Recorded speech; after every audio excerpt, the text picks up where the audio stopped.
Welcome everybody to another edition of Hot Program. I am your host with the most, all the way from the East Coast. And as always, good people, I am in.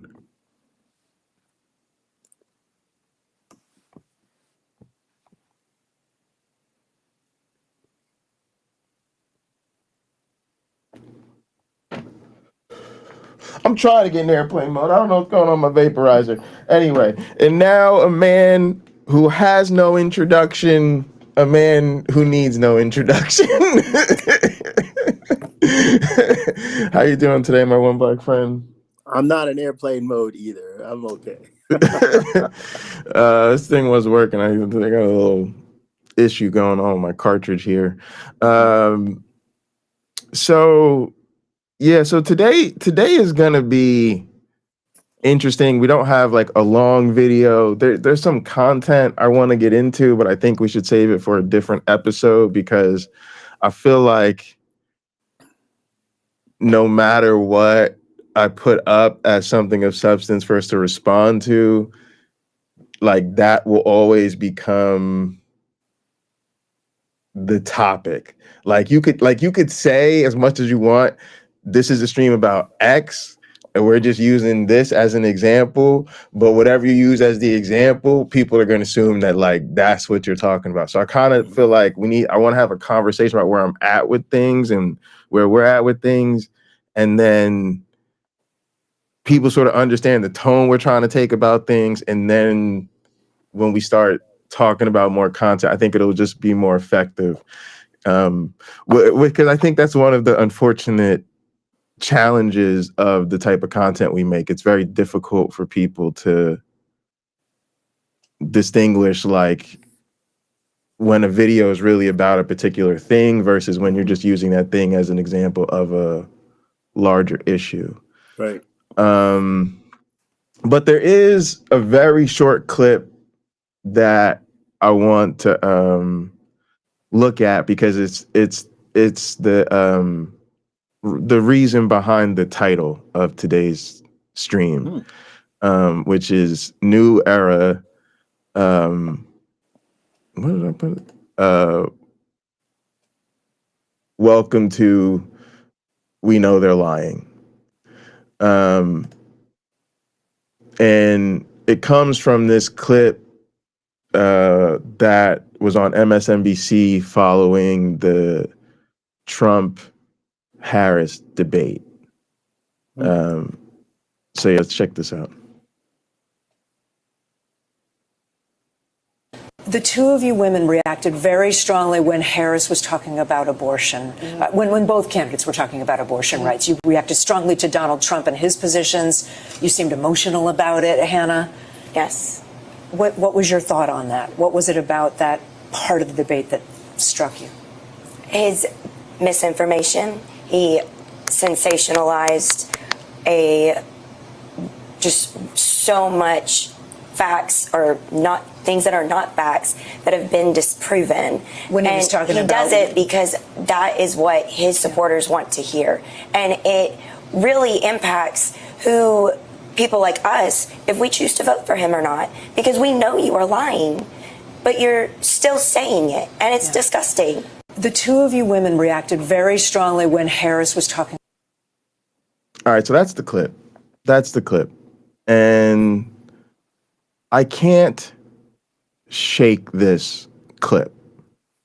And it was a huge part of the motivation for why I tried to have the sit-down conversation with my family. For those of you that don't know what I'm talking about, go watch last week's episode. I talked about not going home for Christmas and then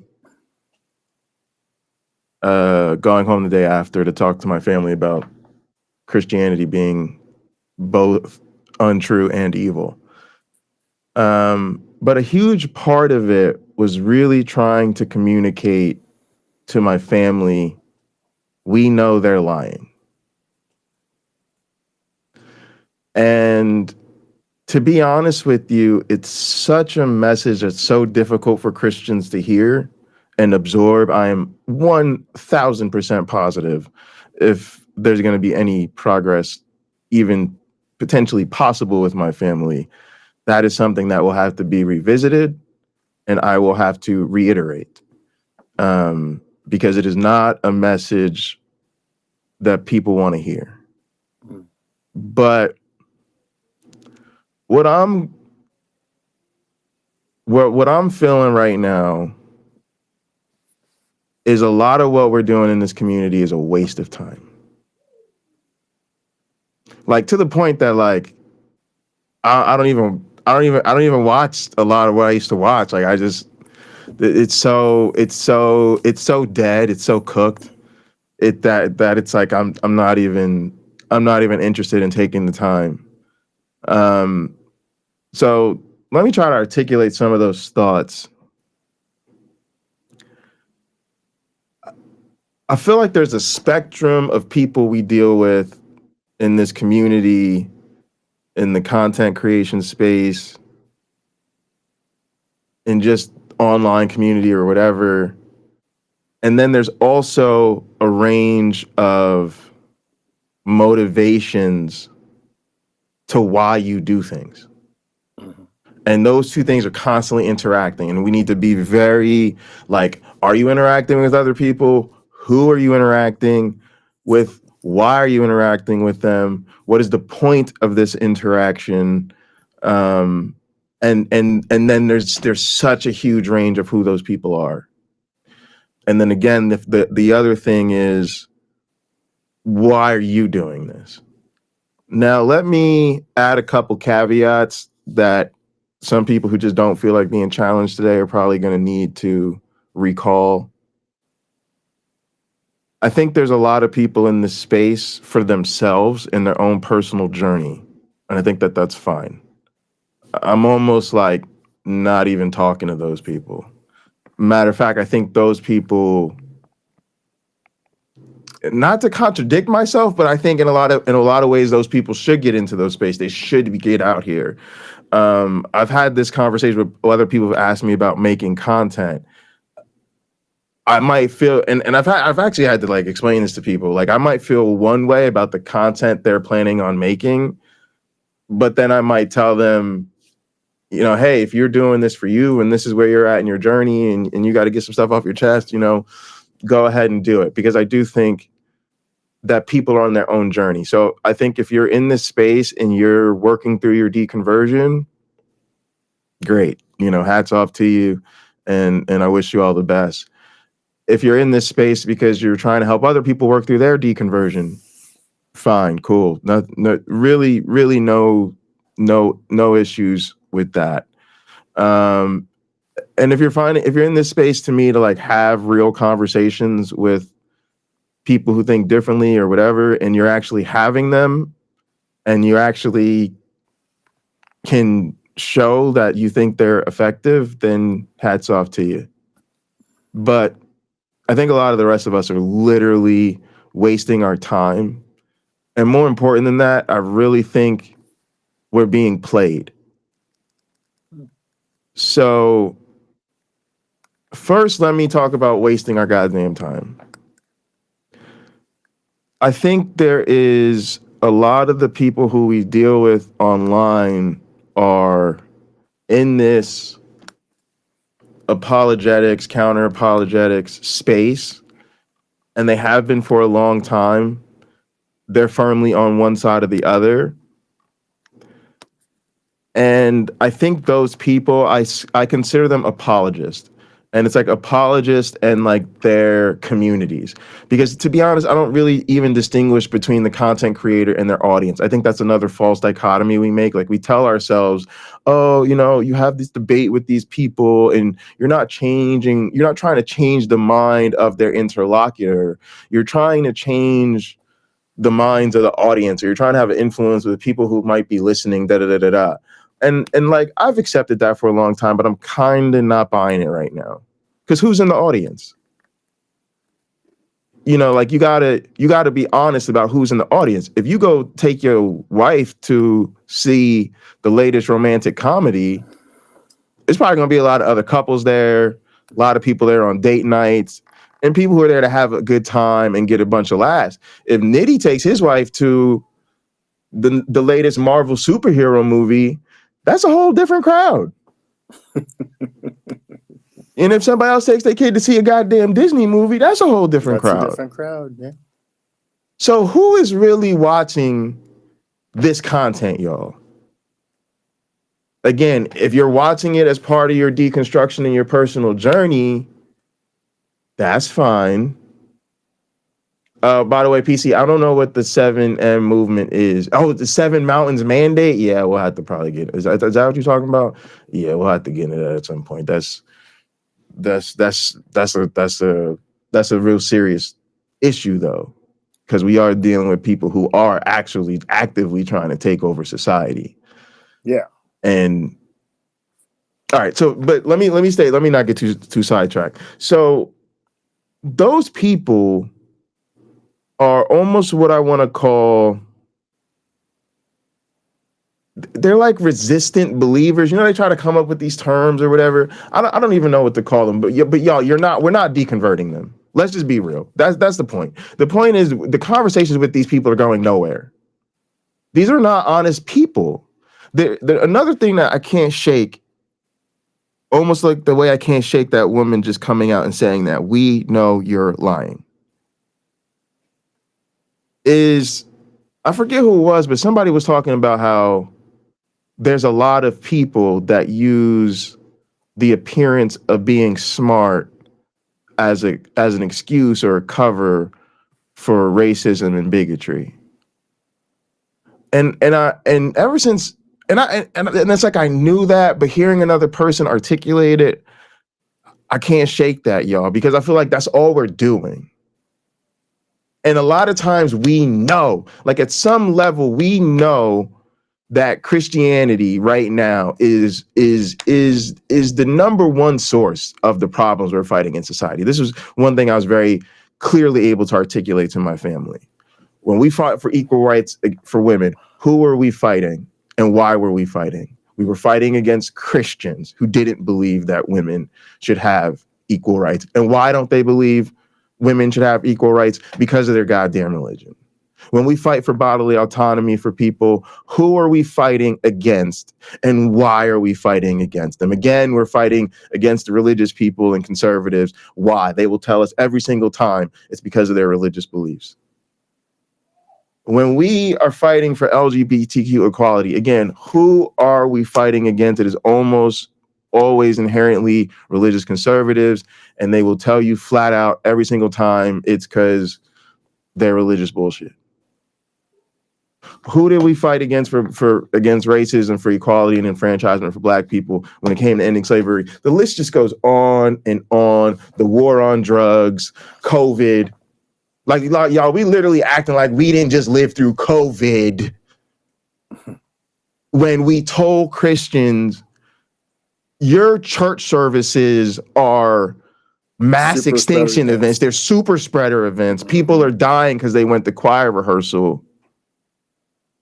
And these people literally refuse to stay home, refuse to social distance, refuse to wear masks, refuse to get vaccinated. To this very moment. And again, we all watched in horror, largely because we were stuck at home and forced to do nothing but be on whatever we were watching to stay connected to the world.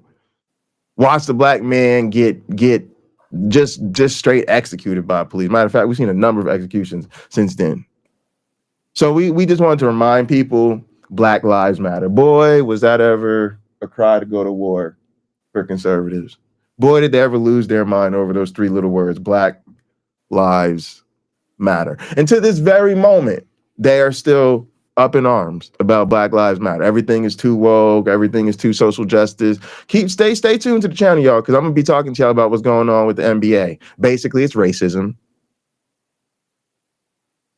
Right? Like, it's just, I'm exasperated, y'all. It just gets to a point where we know this is who these people are.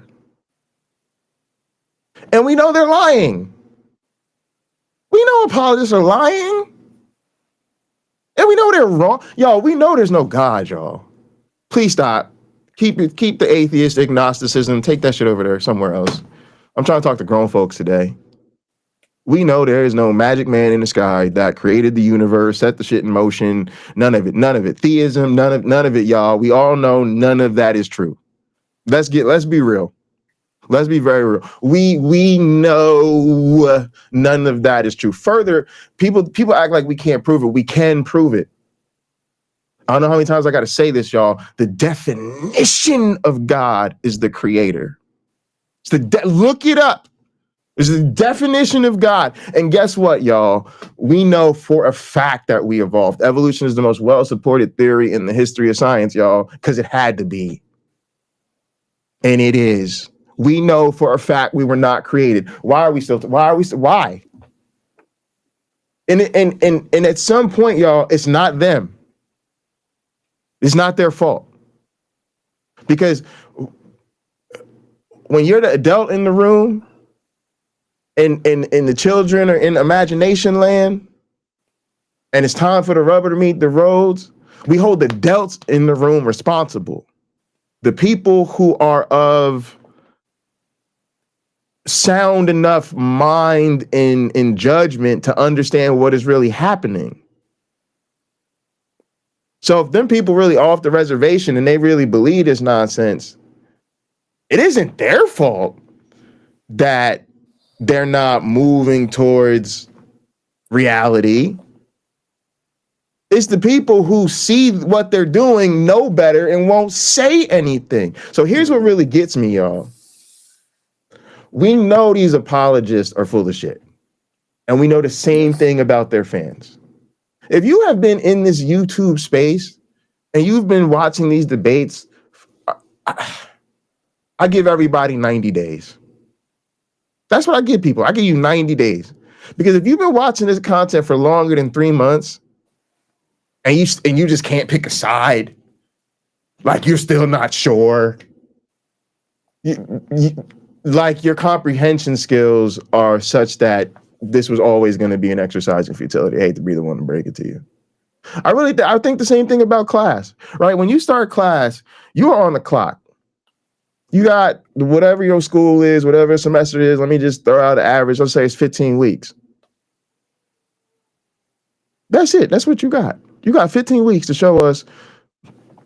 I wish I could show you how big my damn textbook is, but book this big. You got probably about half them chapters assigned to you. You got about 15 weeks to show us you could really hang with this, that you could really understand this stuff.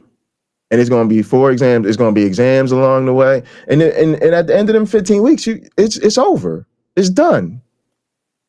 And it's either you did well, you understood it, you learned, you're ready to move on. Here's your A, here's a cookie. See you around campus. Please take my upper division class. Or a lot of times it's sorry. I'm sorry. You're not cut out for the nursing program. Yeah, I'm sorry. We're really happy to have you here at this university, but we don't really see med school in your future. Yeah, you might want to go talk to the business school. I hear marketing has much lower academic requirements. It's no disrespect. That's just what you're telling. I'm just being real with you. Like, my point is this: we're not going to do this forever. We're not going to do this indefinitely. I'm here to teach lessons. It's up to you to show up and get the lesson, and then to understand it and be able to get the correct answer. Again, how have you been at this for? You've been watching this content for 3 years and you say you still believe in Jesus. Sorry, you're wasting our time. So I honestly, go ahead. Yeah, get in here. Get in here. Thank you. Well, something that a problem we've cited here on the Hot program before, and I welcome our audience to present this challenge to someone who's proselytizing to you. The first question you must ask is, how long have you been a Christian? Get their answer. How has it impacted your life? Get that answer. The last question, have you read the Bible? That's not really the last question. Have you read the Bible? And they will generally, when you ask all the way through with that, they will say no. And in fact, almost every person you would ask this question who is a Christian will say no. Now think of that. If there's 2 billion Christians on the planet, almost all of them will say no. Yeah, and I'm gonna tell you something else, just real quick. Okay. The ones that say yes, there's some caveats. They only read it in church. They only read it at Bible study. The whole thing. Oh yeah, no, you gotta ask. Okay, yeah, you gotta ask that question because my mom said she reads the Bible all the time, and I had to tell her, just so people are aware of this, I had to tell her that devotionals don't count, and explain to her why, because they're only telling you which parts of the Bible to read, and they're already, you know, digesting it for you and telling you what to think. And I had to explain, when I ask if you read the Bible, if you've read the Bible, I'm talking about cover to cover on your own, you know, trying to study it. But yeah, you have to be particular. Yeah. That's right. Now, once they say, no, I haven't. No, because that's going to be the most common answer if they're being honest. Yeah, we know this. No. I think you almost have to, I'm going back to the Socratic method, but I don't know that I always do that. I will say, so if God has written this book and asked you to guide your life choices by this book, and you haven't bothered to read it, you could only be a Christian in name only. How do I know if I've read the entire Bible and you haven't, and I chose not to be a Christian? How do I know you're a serious person about being a Christian? How many video games did you play through completion, right? You completed all the levels, or you have some remarkable achievements on this or that video game platform. How many new skills have you learned, be it ice hockey and go-kart racing or whatever? Like, how many other interests do you have where you just learn to be a great resource person for others who are looking to try that hobby or that discipline, but you don't know your Bible and you're supposed to be a Christian, and this is supposed to be, that text is supposed to be your guiding light? I think we need to have the courage, as long as this person isn't sitting next to you on a plane where they pass out silverware and they can slit your throat. I think you need to be able to have the courage to say, are you being truthful to yourself when you say you are a Christian? Yeah, no, I like that. All right, so here's where I'm kind of going with that. And this is where I think it's going to get uncomfortable for people. I think at some level, and I've said this before, I think most of us are overqualified for these conversations. We have taken it to... No, it's serious though. Like, we've taken it to like a grad school level. I may have to start saying that not only to religious people, but also Trump supporters who don't know a damn thing about Trump other than he wears a funny hat and makeup. I'm overqualified for this conversation. Yeah. I might have to start repeating that, Pocket Locker. Yeah. But, you know, so here's the thing. I think we waste a lot of it then dealing with people on the internet, who most of us will admit, nah, I'm probably not changing their mind anytime soon. But then what we'll say, and this is what gets so interesting, is that we feel like the Christians in our lives are much more reasonable. They're much nicer people. They're not like these, you know, sort of hardened, bad faith acting apologists. They don't have that sort of what I'll call sophisticated dishonesty, you know. But we don't have the conversations with them. And that to me is the crux of this. And that is where things get really, really, really uncomfortable for people. Because think about what we're saying. We're saying these are the people who, one, they're way more reasonable. Two, we also say that, of course, they would be more amenable, understanding, because they're supposed to love us and care about us. Of course, it's supposed to be a better conversation between me and a Christian friend over lunch because we work together or we cool, we went to school together, we whatever, we have some bond, some real life relationship. We're supposed to be able to, you know, sit down and talk through things. But we're way more resistant to doing that than we are to popping off on Otangelo. Popping off on Otangelo might be fun from time to time, but it is a waste of time. Let's be very clear. He will never change. Exactly. And I'm not judging. I've wasted plenty of time yelling at some of y'all are still fans because you discovered me cursing out Otangelo, either on my channel and even on Otangelo's channel. Yeah, he's fun to talk to. I will say that. He's fun to talk to. But I wouldn't do it again. Okay. But that's my thing. It's like if your auntie, if your grandma, if your mom, if whoever, if they're supposed to be the more reasonable Christians, then why are we not talking to them about these things? Because to me, at some point, we have to actually want to do something about all this.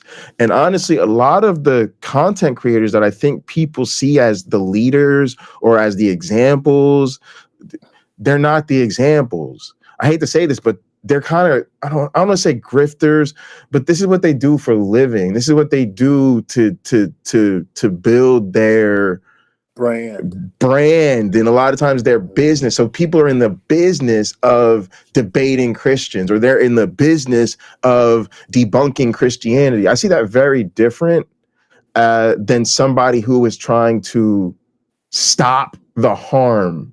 Like,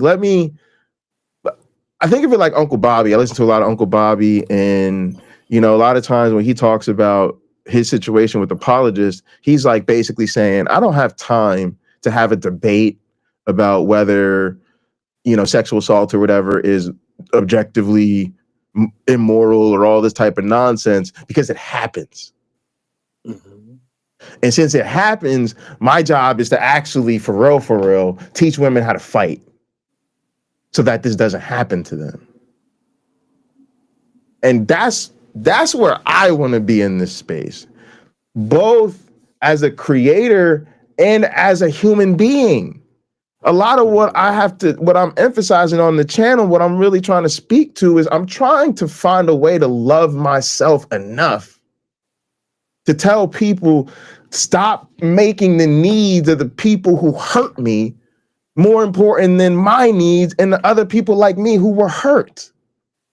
And the other people who they're going to hurt, who they're going to brainwash, who they're going to manipulate. But there's already someone looking out for all those people other than themselves. There's already a system in place to look after them, to protect them, to support them, to reinforce their bad ideas. That already exists. What is it? It's the church. Yeah, exactly. It's the church. It's pretty. But that's what I'm saying. The church is the problem. Yeah. And that's what people not realizing. Like, they like, oh, we got a super sticker from Native Atheist, $10. Thank you so much, Native Atheist. I really appreciate that. Thank you. Thank you. That means a lot to us. Just to see support from people and throwing us a few ducats always helps. But thank you so much. And I love people who support small channels. I feel like I wouldn't be a content creator if it wasn't for that. Like, when I started as a gaming streamer on Twitch, right? And the only reason I could stream was because there were people in the games I was playing. Like, there were people in that community who deliberately like went out of their way to find and watch small streamers, you know, so that you have 1 or 2 people watching instead of 0 people watching for hours. I used to complain about that. I used to say when people started YouTube channels, you should have to go stream on Twitch to 0 people for a few months, see if you really want it.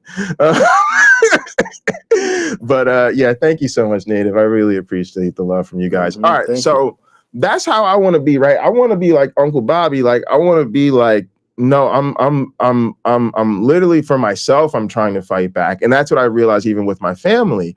I'm proud of myself for sitting them down, for confronting them with the issues, for really having that tough conversation. But in reality, I don't feel like I had much of a choice. Like, I literally couldn't bring myself to go there for the holidays. I could not do it. I knew I would be subjecting myself to something uncomfortable and that was going to hurt me. And I could not think of a really good reason to subject myself to that. And I couldn't. Like, it was like it was weird. Like, I very much wanted to. It was like, it's my first summer, not first summer, my first holiday break, home. I've been, people don't realize this, I went to grad school and did postdoctoral training. I haven't been in the same state as my parents for Christmas in maybe a decade or longer, right? Like, no joke. Oh, I used to once, so I would travel. Like, if I had a girlfriend, I would travel to see my mom in Ohio. So I should say I probably spent Christmas with my mom 2 or 3 times over the last decade, but definitely not since 2021. So it's a long time, right? And it's my first, holiday break as a professor back home, near my folks and all of that. And just literally could not bring myself to go. So that's what I'm dealing with, right? It hurts me enough that I have avoidance behavior, right? That's a sign of trauma, right? Like, if you're anticipating a bad experience and you won't go do something, like, you're avoiding your like, that's a sign that something's wrong. There's something wrong if you don't want to go home. And it's crazy to think that we'll say, oh, my family and friends, they're like the way more reasonable Christians in our lives. Well, then why don't they know how you really feel about this? Why don't they understand where you're really coming from on all these perspectives? And I got to be honest with y'all, I think it's a real challenge for both sides of the relationship. Because I think on our side, it really is sacrificing your autonomy. You are holding your tongue. You are not speaking your mind to keep the peace with other people. You're doing something you really wouldn't do in any other area of your life. If your family was just sitting around a table and, they said some stupid shit about cars. Somebody told me don't put oil in my tank, that you could just use Coca-Cola and the car run just fine. Don't do that stupid shit. I don't know who told you that, but you know what I mean? Like, you're not gonna let them do this dumb thing that might break their car. But we won't say nothing about the Christianity that we know is taking 10% of their income, taking their hope, meaning, and purpose, making them support all sorts of nonsense. Like, for some reason, we're giving this religion special treatment. And it makes sense for them to do that because they're religious.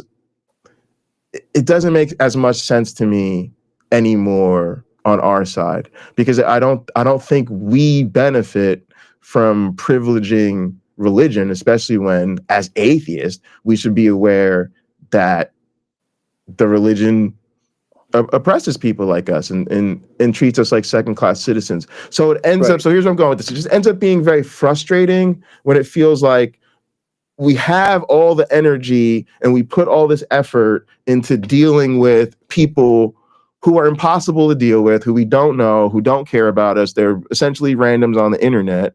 We'll spend hours and days and weeks, y'all know, just endless time interacting with these people. And then we say these people over here are the more reasonable Christians that should, we should be able to influence more, or they should care about us or whatever, but we've been too silenced in our own lives such that we don't actually put any effort into making headway with those people. So then the question becomes, y'all, what are we doing? Like, actually though, really, the question becomes, like, what are we doing? Because if again, and again, you don't have to have my frame of reference or my goals or my values. But if I think a lot of you do, because you understand religious trauma either by way of your own experience or what you've come to understand through your deconversion, or just your care for things going on in the world, particularly marginalized groups. What are we doing to actually try to intervene so that these organizations aren't doing this to people? Thank you, Maya. We got $5 from Maya Adkisson. I think we're helping out here. Again, every bit helps. Okay, go ahead. We're never going to reach everybody. We won't. We simply won't. We can reach a few. And I think that's something to keep in mind. What is great is when the perspective is different and a person is challenged, but they're handled gently, because human beings are fairly easy to respect. Ideas generally are too, but you can disrespect an idea without disrespecting a person who holds it. And I think that's something to keep in mind as we go through this. Recently, I was listening to a recording of Deconstruction Zone, and there was a black man on there who said that he was a Hebrew Israelite and that he believed the ancient Hebrews of the Bible were black. I could hear the eye roll of the host, Justin. I could hear it. Right.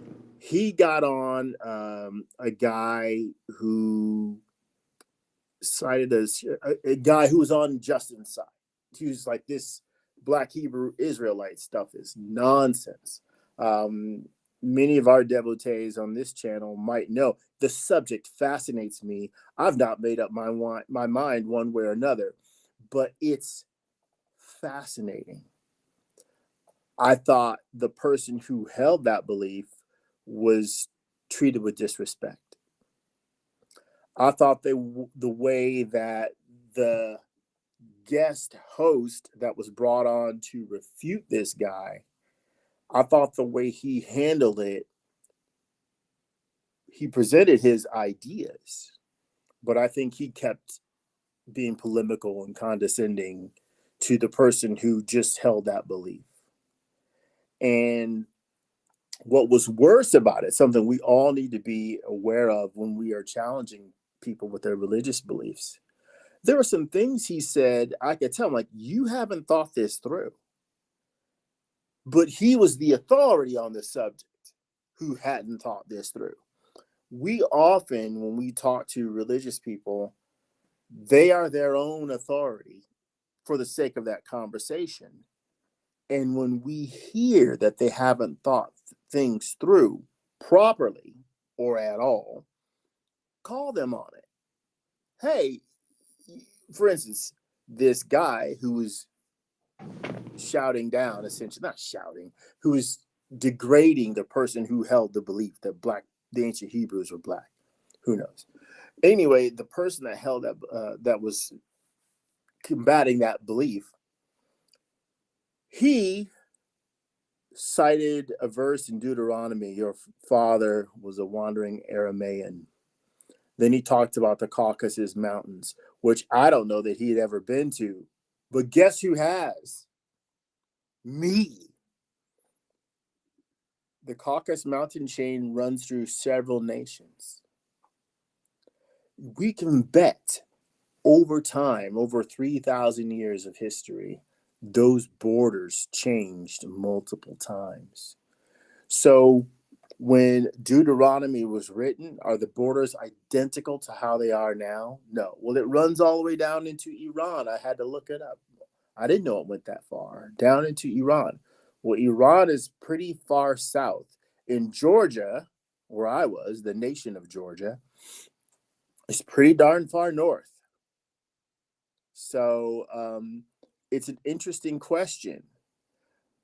One thing these guys are leaving out is wars over the years. When invaders come in and they start intermarrying or assaulting and abusing the local women, the skin color of those children that they have might not be the same as the locals.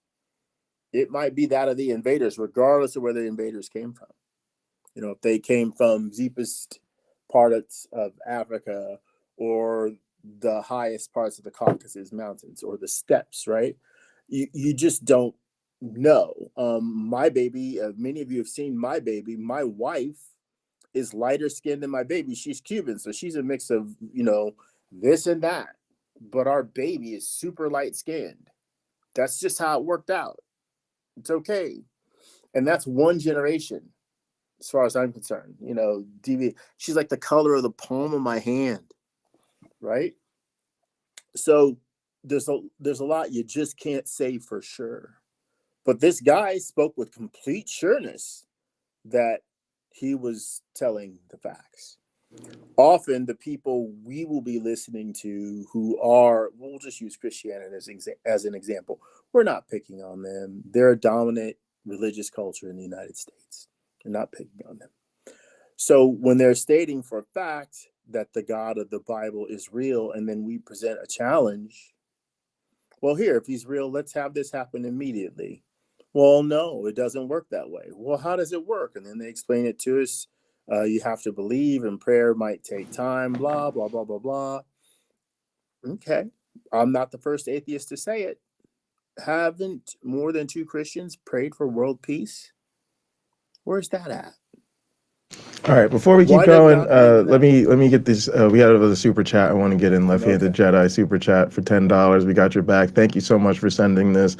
I just want to get them in here before it gets to be too long, especially because sometimes people are moving in and out. So I want to make sure we get to them. Mm-hmm. And thanks again to Maya Native. Appreciate you guys. Yeah, so I don't know. Me personally, I think, but this is what I mean about kind of like taking the bait. Like I think a lot of times they're playing us. Like the Black Hebrew Israelites, like bad juju. I mean, we may not know a lot about them, but they're.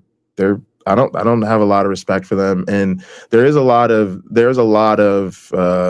pseudo intellectualness in that movement, but there's also a lot of racism, and like I think some of those groups are. You can't talk about they're not a monolith, but there are definitely those groups that are considered hate groups and violent ones at that. Well, and Christianity has that too with the KKK. Yeah, so I again like.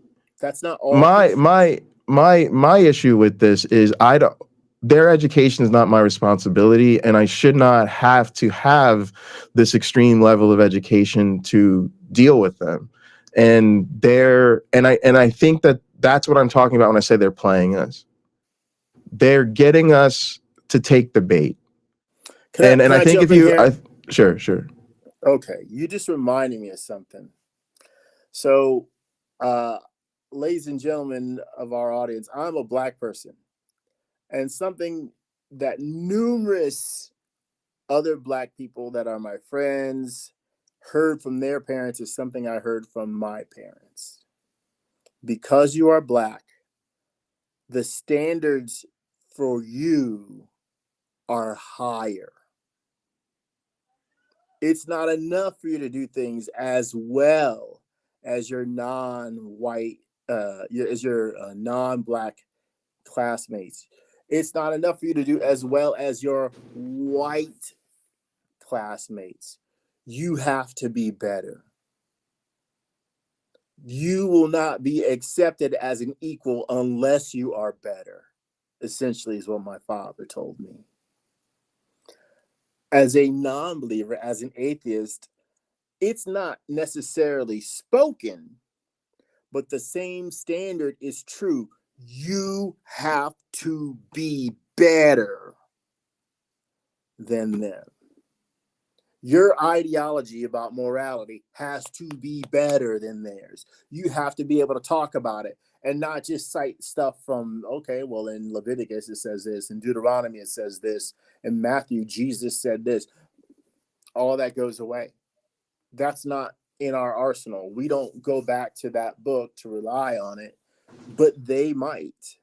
We have to outshine them to be seen as equals. But do you know what the reward for that is? There is none. Other than I was going to say, play silly games, win silly prizes. What I think a lot of us have really started to participate in is a modern Bible study culture. And as atheists, we have just surrendered the ground war to win Bible studies. And that's what I think we need to really think about.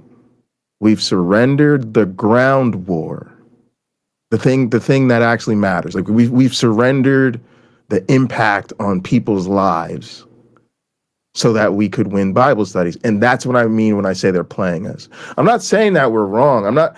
First off, you do have to be better than them, but what is better than them? Why is better than them? I have a PhD level knowledge of philosophy, history, in religious history.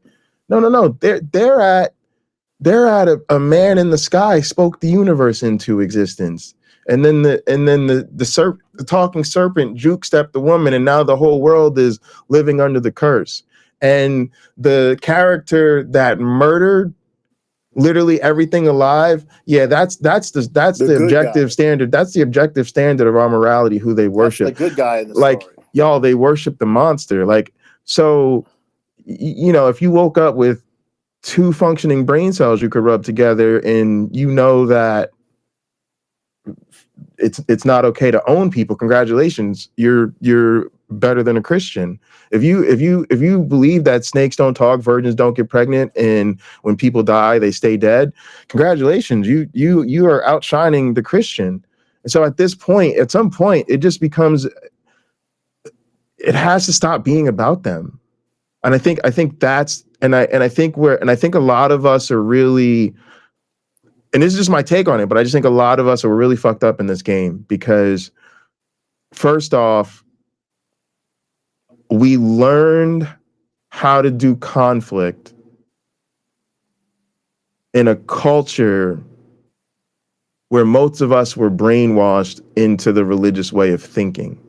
So in other words, we were taught it's all about respect and love your enemies, pray for those who persecute you, da da da da da da da. Then we grew up beyond that explicit influence. That's the people telling us this, right? But then beyond that, we grew up in a society of white privilege, and it privileges certain type of interactions. Like, and to me, it privileges people who already have privilege, because what they want is they want to live in a world where there are no consequences for people like them. And so how they do that is they enforce everyone else tolerating them. Okay, so, well, if you think differently than I do, you shouldn't be disrespecting me. You shouldn't be. It's like they set up the rules so that the way you play the game is already what's comfortable for them. It's a safe space. But then once you concede what's comfortable to them, you can no longer effectively advocate for what you're supposed to be advocating for. You can't love your enemies if they're really enemies. Because if they're really enemies, they're really out to get us. This is something I be telling people, because I grew up, like, I could tell you, I grew up the only black kid in all white school. I had actual enemies, y'all. I couldn't afford to love those enemies because they actually wanted to hurt me. And here's something I mean too about the terror of civility, especially when you're dealing with white folks. Because a lot of some of what I'm gonna start talking about, at least on my channel, y'all, is gonna be like white terror, and how much, like, I guess I'm really for real, I'm doing a lot of critical race theory, and part of it is advocating for marginalized people and groups of people of color and all that stuff. But another part of it is really deconstructing caucasity and what the fuck white people have done to us. And I grew up, and here, think about this, y'all. I grew up where I'm the only black kid in the whole school. Everybody knows this. And there are certain older brothers. I'm dealing with older brothers. I'm gonna just put it down. I'm dealing with older brothers and dads, right? And literal perpetual threats of violence from them. And everyone in this school knows it. Keep that. That's the part that when I go back and I look at my history, that's the part nobody wants to talk about. Everybody knew it. Kids, students, teachers, administration, parents, everybody. Yet, I am constantly having to deal with, oh, y'all want me to come to the party? Oh, y'all invited this motherfucker to the party. Oh, I have to deal with, why is everybody always talking about how popular this person is, how much they love this person? Why? Because he's cute and he's good at soccer. He fucking terrorizes me because I'm black. And you know that. I don't give a fuck about how he kicks a ball or what he would look like in his fucking underwear. But I'm supposed to accept that that's enough. And now he gets a pass. And I just had to deal with being fucking terrified. Rather than he's benched. We heard he threatened to bring his father's gun into this school. We heard he cornered you in a bathroom with a bunch of other boys and threatened to jump you. I could keep going with stories and stories. We heard that story. So he's benched. He's not welcome to play soccer here. Yeah, Jay, turns out we used to think he was cute, but he can't get no pussy in this school. Yeah, we found out he was racist and terrorizing the only black student he had. Yeah, no girl will even go anywhere near him. That would have switched his ass up. That's what would have taught him that shit ain't gonna fly. And that's what would have made my ass safe. Instead, I just dealt with older brother after older brother after older brother and excuses after excuses after excuses. So people's civility with them, let's make sure they're comfortable. Let's not judge them. Let's not go calling them a racist. Let's not go canceling them. Let's not go having conflict. They figured out real quick. White boys figure out real quick what the game is. And they're terrors. But they know what it is. They know all everybody's gonna do is talk to them, sit them down, have some words with them. So they know they could get away with terrorizing people. And what we deal with on the internet is the same thing. These people know they can get away with being racist. They're actually fascist, y'all. Like 70, 80+% of evangelicals went for Trump, y'all. Bye. But when will I see you again? So like what are we doing when we're literally having Bible study with those people? Yeah, okay, we're telling them we don't believe it. You see what I'm saying? But we're taking the bait. They tell us, oh, I have this philosophical argument, and we'll go get educated on that philosophy and then come back to them and try to beat them at the philosophy. And then they'll say, oh, they'll make some crazy claim from history. And then we go study the real history and then come back and try to correct their real history. Meanwhile, yo, they hate gay people, dog. I don't know if you knew this, but like most of them, like they for real hate gay people, dog. And like they think that shit is okay. I don't know if you knew, right? Like it's just like it gets to a point where it's like, why are we doing this? And here's the disconnect. If you were to actually try to do the practical stuff, which is like talking to friends and family, they're not there. Like, you know what I'm saying? Like you're going to be talking to a normal everyday pew filler and they don't have that level of sophistication. Like you said, most of them don't even read the Bible. They're going to give you some apologetics. I'm not saying they're not going to give you any apologetics, but they're going to be coming from such a rudimentary place that it just feels like if it really takes all that to have the conversations with the people who should be the people we can make a difference with,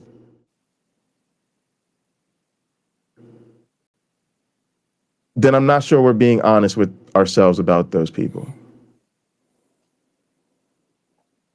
Because I could tell you something like, I'll be honest, like my reflection after talking to my mom and her husband.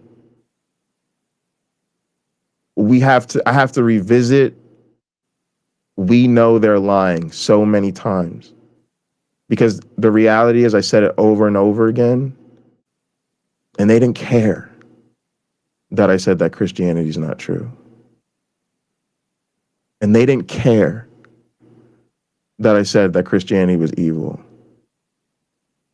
And they didn't care when I said that the Bible commands that a woman marry her rapist and make a payment to her father because he broke something and now he's got to buy it. My mother didn't care about that story in her Bible. She did not care when I mentioned that God murdered everybody. She did not care when I mentioned that when God commanded Saul to commit a genocide and Saul fell one person and a bunch of cattle short of completely annihilating an entire population, God was so upset he regretted making him king. They still turned around and told me that that book's a guide for morality. Did not care that I talked about how immoral it is to sacrifice your son and wear a Roman torture device around your neck.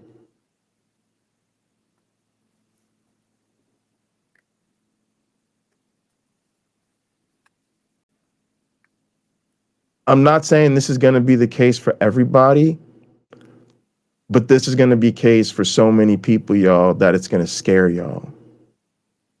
And we have to deal with that. And I think that that's the reason a lot of us don't have those conversations. But we need to get honest about it. We're not having the conversations because we're not equipped for the conversations. We're not having the conversation for one or two reasons. One, we are so afraid of what the social consequences of that conversation are going to be. We're just not willing to have it. And by the way, that's a total concession that we're in an abusive relationship, that there's a gross power differential in that relationship, and that is totally toxic and unhealthy. Or we know it wouldn't matter because there's nothing we could say or do that would actually influence them.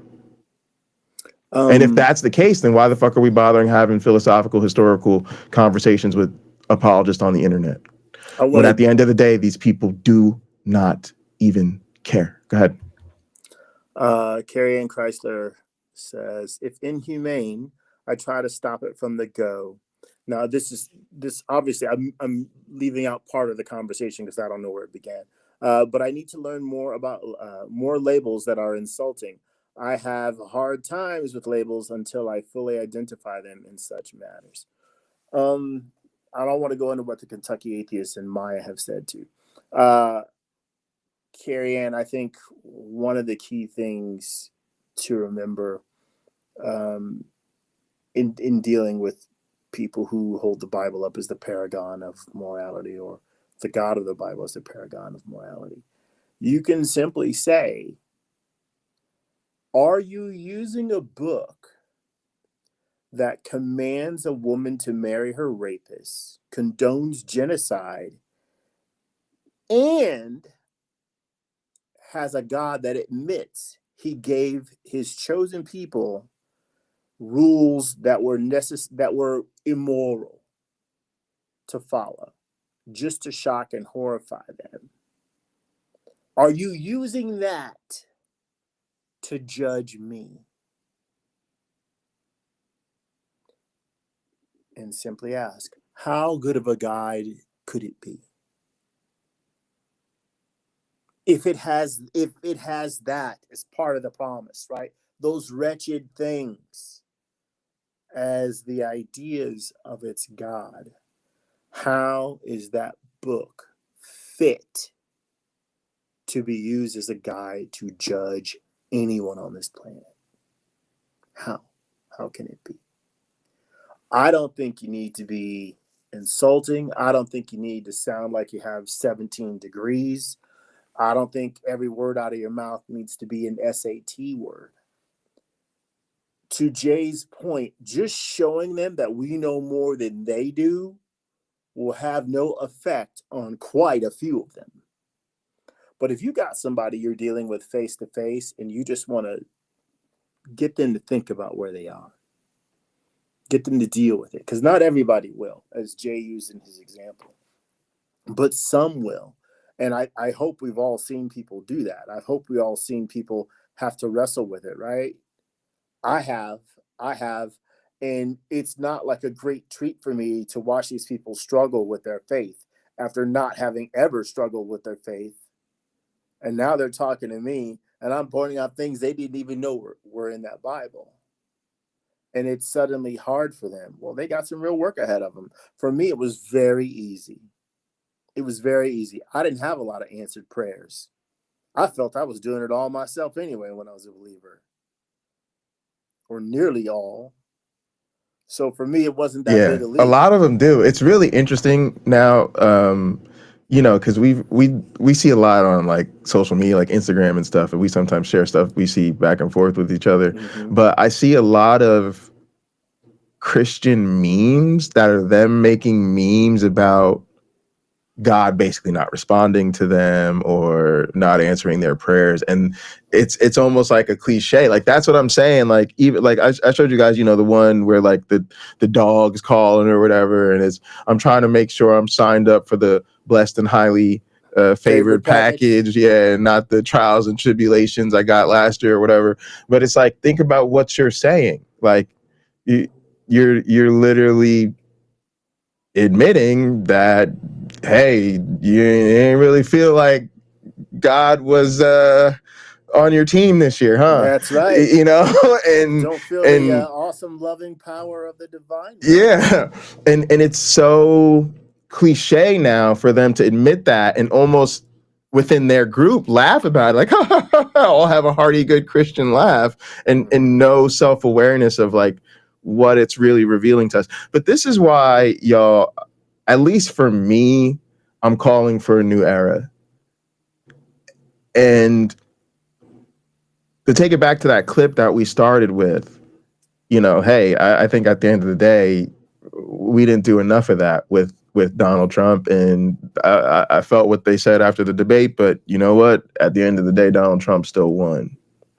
But what they said was so powerful because they saw the debate.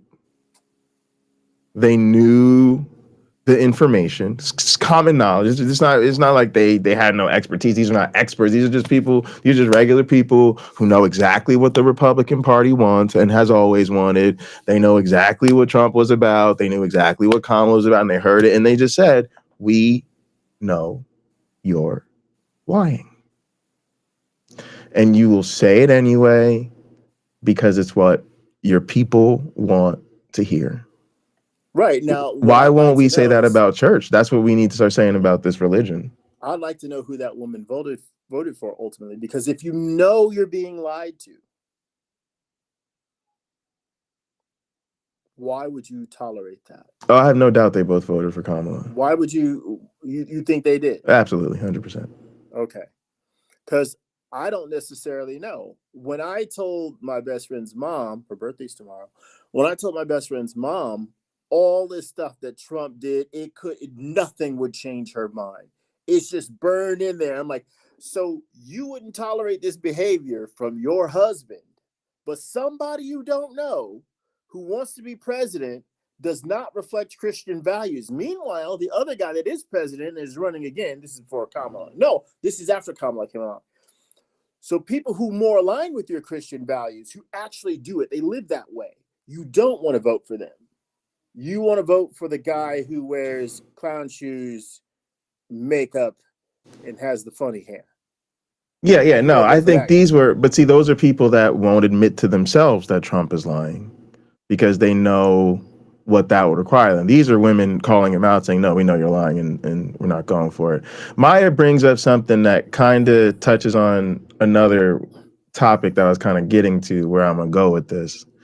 Maya said we do have to defend something that is already fact. They won't stop trying to place creationism in the classroom or in the school. In school, yeah. Yeah, they won't. They're going to keep doing it. But I'm here to tell you this is part of the challenge, and we're not doing enough on this because I hate to say this, but a lot of people are not helping. Like most of the people in our lives are creationist, y'all. I know when I say creationist, you think young Earth creationist and Ken Ham. And yes, the young Earth creationists are often the most ardent people trying to get creationism in the classroom. But there's a reason that they don't try to get creationism in the classroom as creationism. There's a reason they try to get it in as intelligent design or whatever, because that's a big tent umbrella that all the various forms of creationism can get with. And so there are old Earth creationists and there are theistic evolutionists and all of these. So even the ones who accept evolution, y'all, they're not helping because at the end of the day, they literally still believe in creation and they think evolution is how God created. So I'm sorry, but like the people, yes, the people who want to say God created the earth in 6 literal days, yeah, they're wrong. But the people who want to say, oh, I accept evolution, that's how God did it, you're not fucking helping. So, right? Because again, you're still supporting the idea. And so if we really if we really did the numbers and we really put, if it's not, if you do God created the world in its current form and, you know, evolution has nothing to do with it or whatever, like you're going to get a high number of people, but you're going to get the majority of people if you also include, I believe, the scientific account, but God had something to do with it. And that is theology. I'm just thinking as you say this, the people who, as we talk to these believers, they would say that we are proof of God creating all of this. We are proof of it. We are walking, talking, living proof. Conversely, we could say to them, you are walking, talking, demonstrably provable that you are proof of evolution. Here, hawk to it on this DNA test, and we'll send it in. And it'll show you how you're related to all these other people on the planet. And also, if we look deeper, we can see how closely you are related to other species on this planet. And if you say hawk to it in front of your class about a DNA test, just let us know in the next hot program how you respond. But we can look at genetics across different species and see the connections. We can see it. Right. And it's in every single person. That's not something that's comforting written in the New Testament. Well, God wrote it on all of our hearts. It's not something that you could just say like that. That's just kind of nice and warms your heart to think, yeah, God made everybody secretly. No, you kind of have knowledge up here. It is in your body's cells. When you cut yourself out hiking, you're leaving behind blood evidence of how connected you are to other life on this planet. It is remarkable. It is remarkable. And it's not deniable if you understand it. All right, so let me tell you where I'm going with that, right? And this is tough. And I tried to explain this to my mom because she says, you know, she does say, I'm proud of you and everything you accomplished and, you know, the PhD and all that stuff. And to tell her, I got to be honest, it feels pretty empty because it's nice that you're proud of what I accomplished, but you don't believe my science. I mean, it's it's crazy, but there's a lot of people like that. They see the PhD as like a academic achievement, and they're so glad you got it. And oh, it's great that I'm a biology professor. It's my job to teach people that evolution is a fact, and this is how we know, and to teach students that religion is not how we learn about the world. That's in my biology textbook that I have to teach them, is that religion is not how you learn about how the world works. So then where we're really at is their desire to be in this group, their desire to be this way. They're, like I said, Christians just want to run out the clock. Christians just want to be Christians. Is so strong that my own family doesn't, it means nothing to them that my area of expertise is literally proving that we were not created, could not have been created. But that's the reality. And that's what I'm saying, y'all. We have to get real about the challenges of moving this thing forward. And I think part of it is we got to stay eye on the prize. We got to be focused on the ground war, not the Bible study.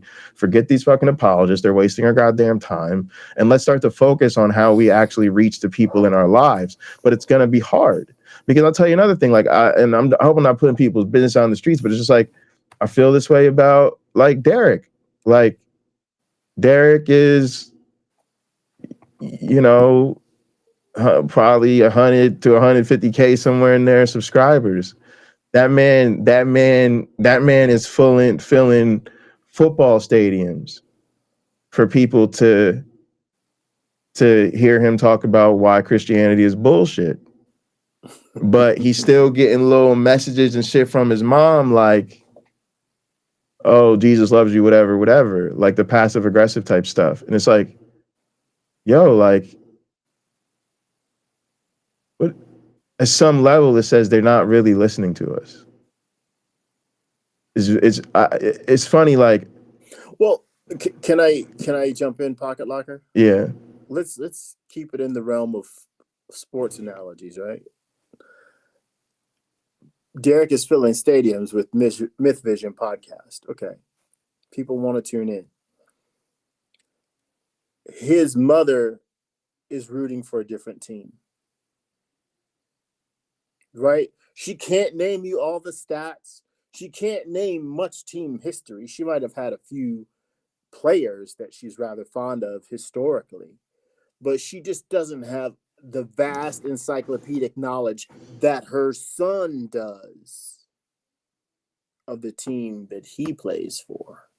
Yeah, and she just loves to watch the game on TV, won't even go, maybe.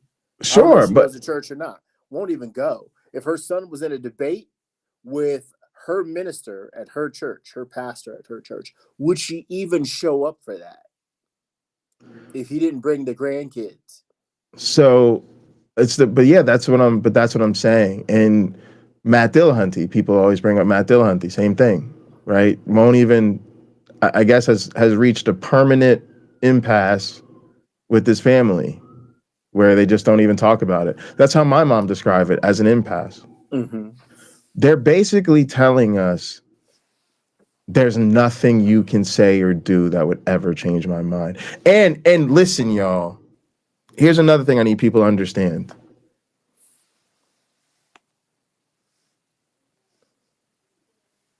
They're way past the point where we should just accept that. We're at a point where it's foolish for us to think anything but that.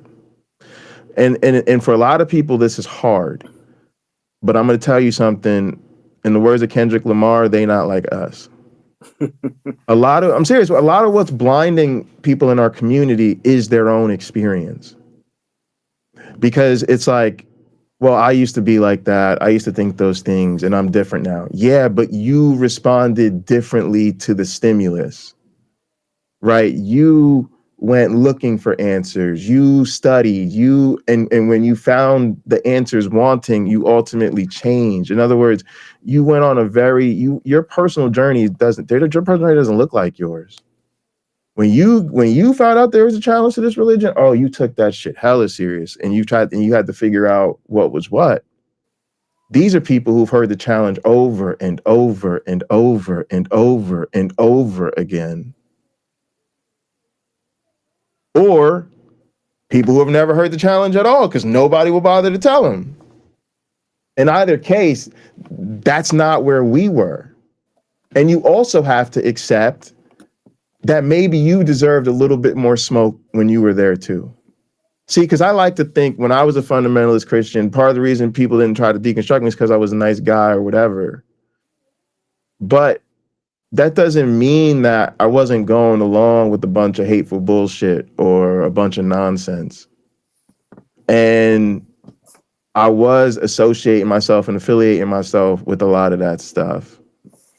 So, yeah, I like to think that, I'm a reasonable person, and it doesn't take a whole lot to convince me I'm wrong if you got the goods.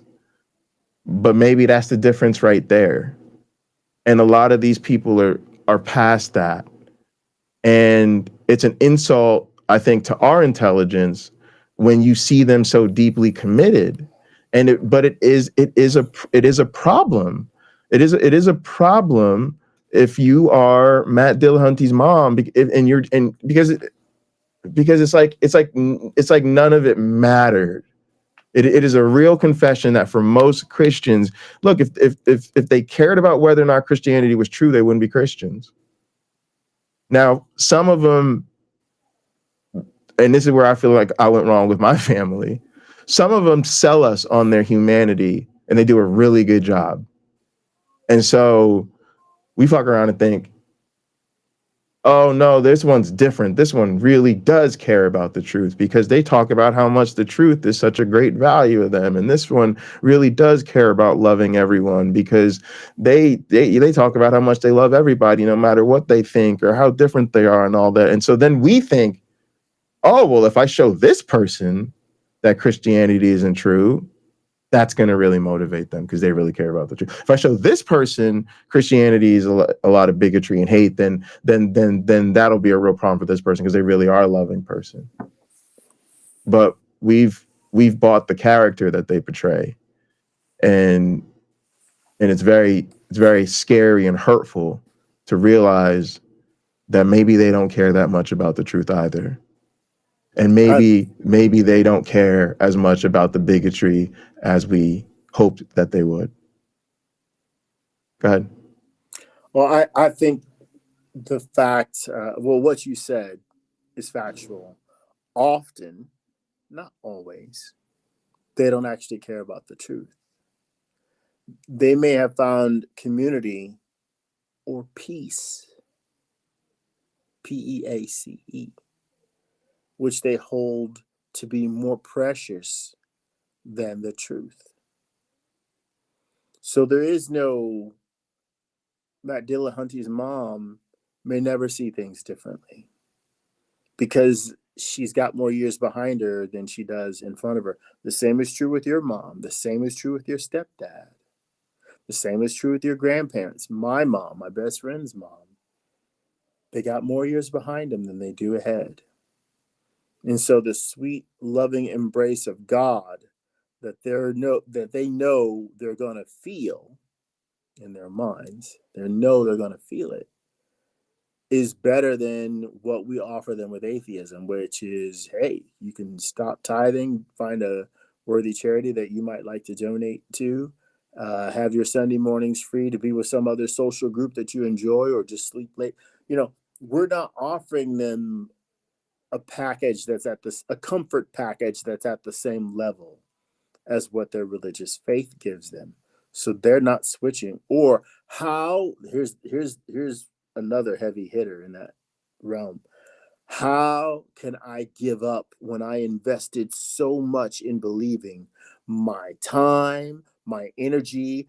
I stood around and worked with all those people I didn't like or couldn't stand. I gave all that money, hundreds of thousands of dollars over decades, and you're telling me it's not real? Are you telling me I was duped? Are you telling Yes. me? Are you telling me that the Yes. God of the Bible Yes. is not real? Are you Yes. telling me that it's Yes. not true Yes. Oh, I that went a further than guy could be that. made I from the went to dust of the ground? you were duped and you gave them hundreds of thousands of dollars over the decades, and you would not do the same for your own son.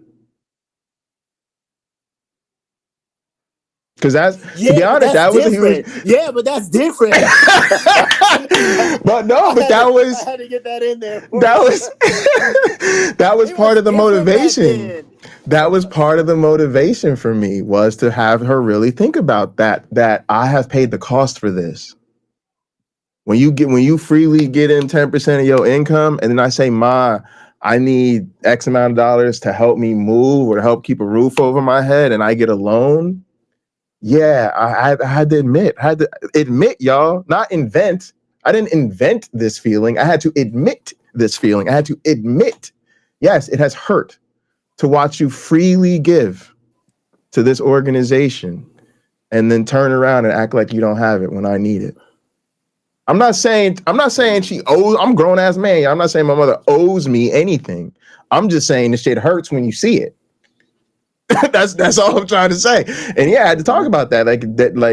And it is tough, because what I had to deal with, and I took it, and y'all know me, I'm always coming at different angles. So I tried to also take it to, because the motivation was my trauma. That's what made this different. What made this different was I spoke what I spoke about, but I didn't come from a place of, again, I'm trying to decenter them.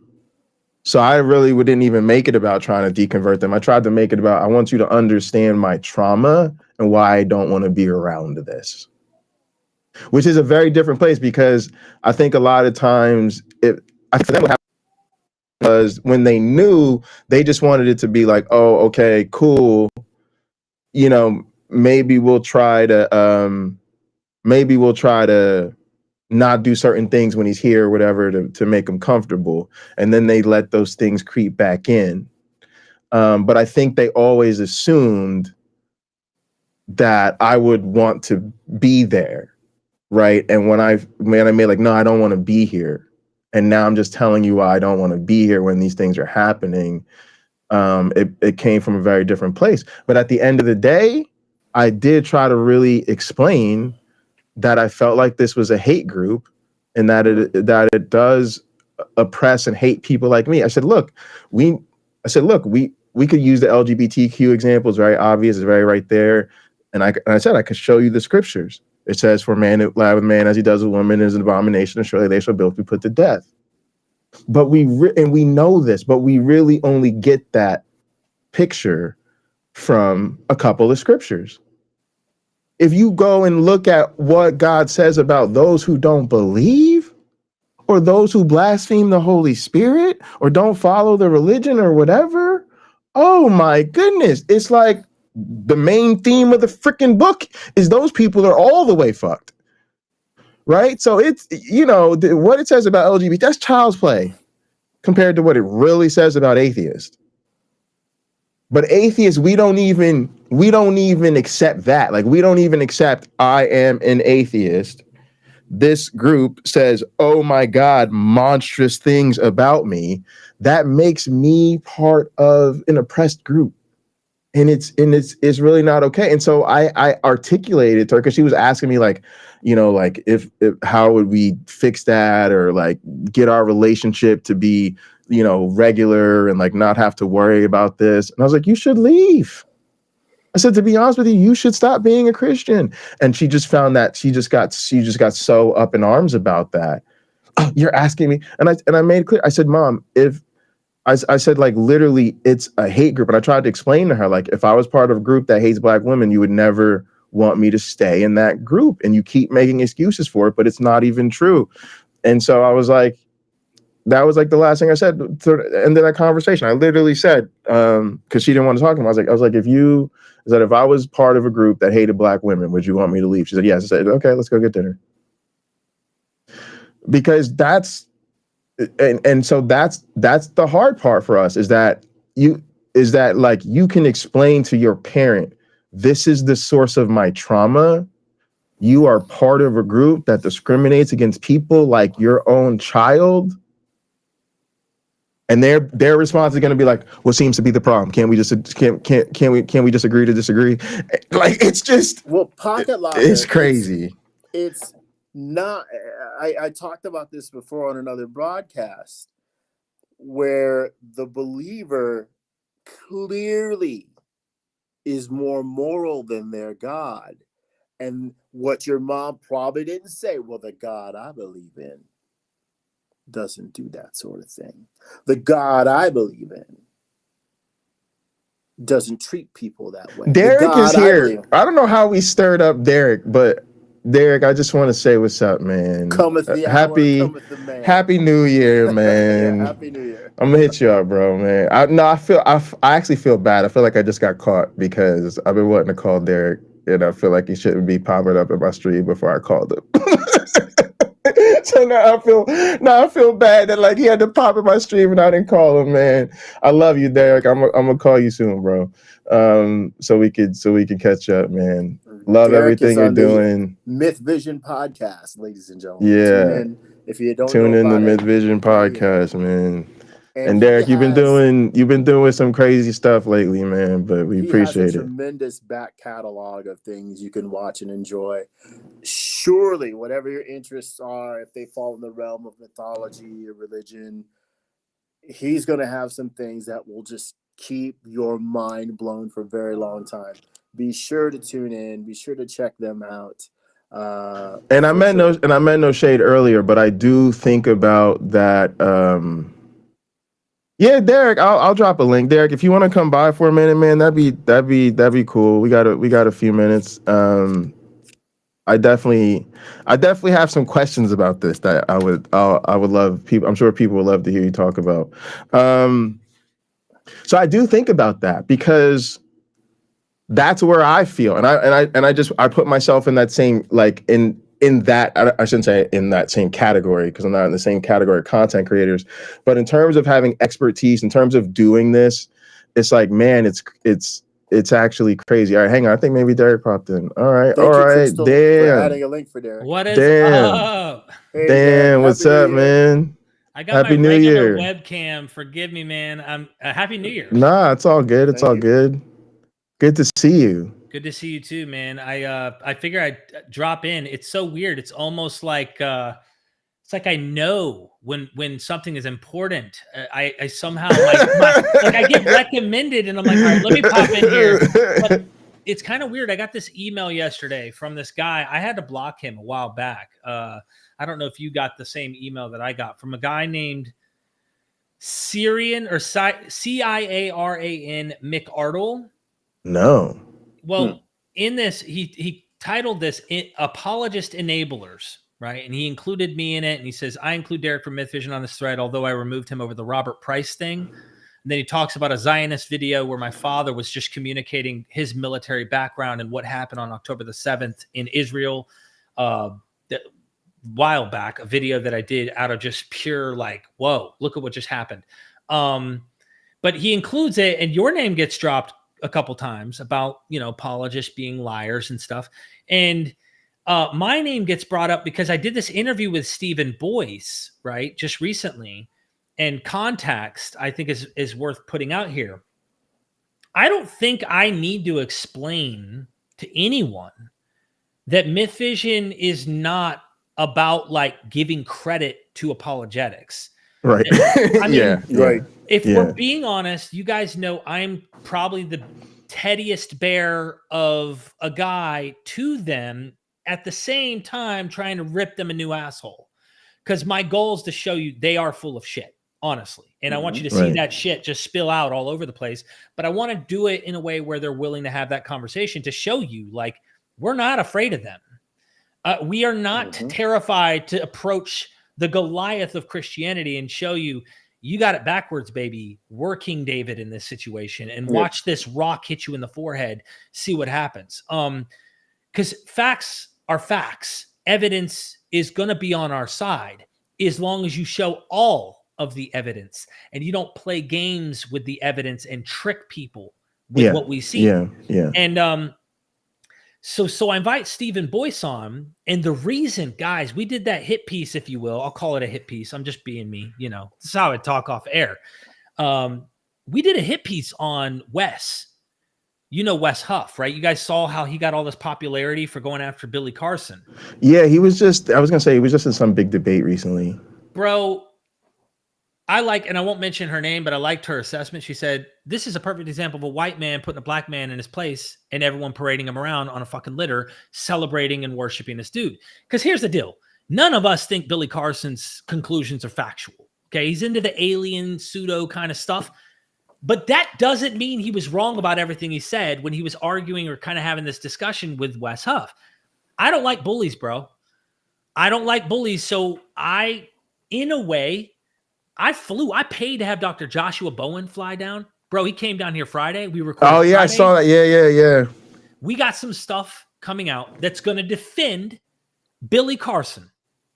Not because we think his conclusions are good or anything like that, but I spoke to Billy. I reached out an invitation to Wes.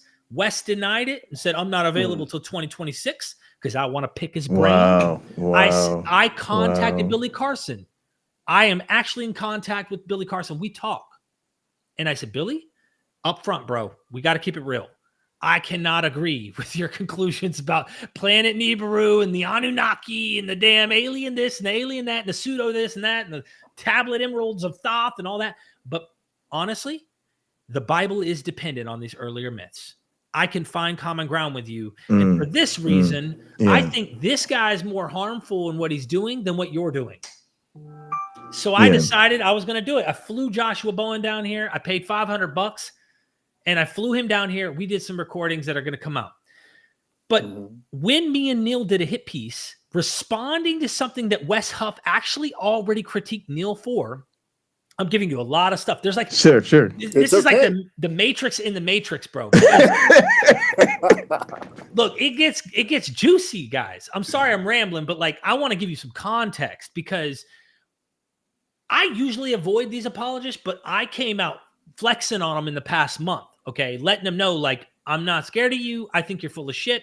I don't think your arguments stand up to reason. Yeah. Well, months ago, Neil from Gnostic Informant got connected to Danny Jones. Danny Jones has like 1 million subscribers, and Joe Rogan watches Danny Jones, right? So we're all like, how can we get more attention and it infiltrate a territory we don't have power over, bringing ideas and interesting, persuasive arguments to get people to question, to get people to go, I need to hear more of that shit. I have never heard.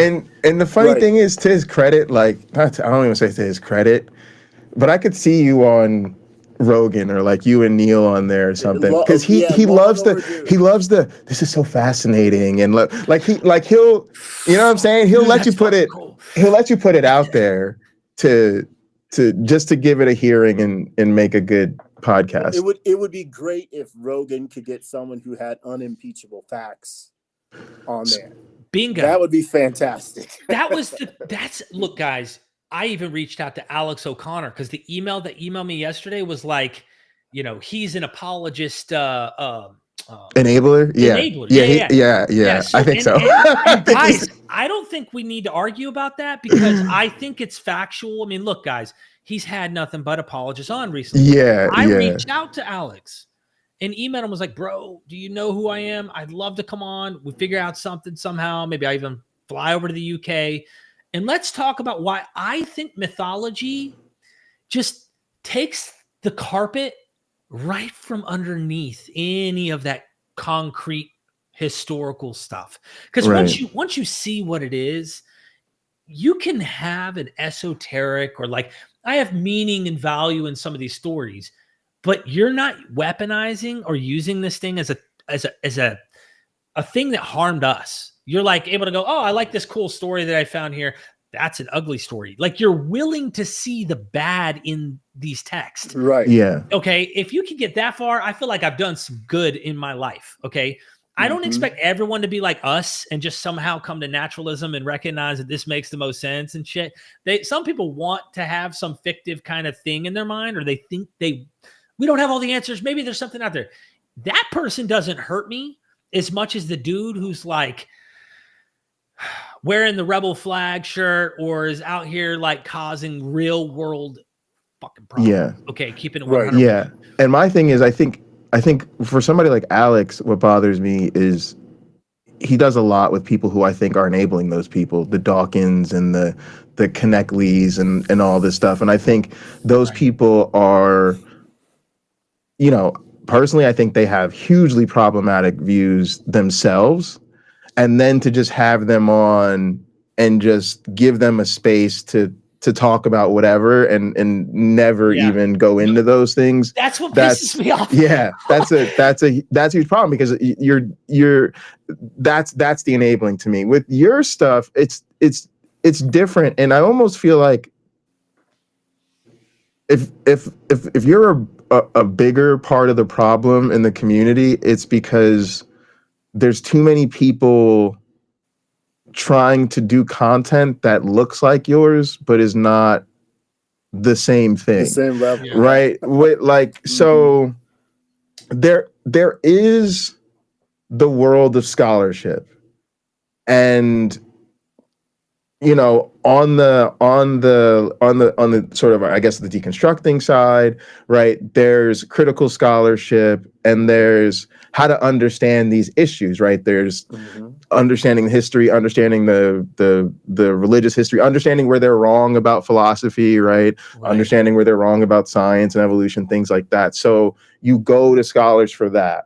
And then when it comes to the other side, the apologist, the belief, that is also held up with scholarship, right? And so you're going to, you're bringing them. I just want to say that that's a different game, right? You're actually going to the scholars, be it one side or the other, and then airing it out in a platform where it's educational, and you always deal with the issue. You never bring on an apologist to talk about the historicity of Mark and never address the claims. I gotta jump in.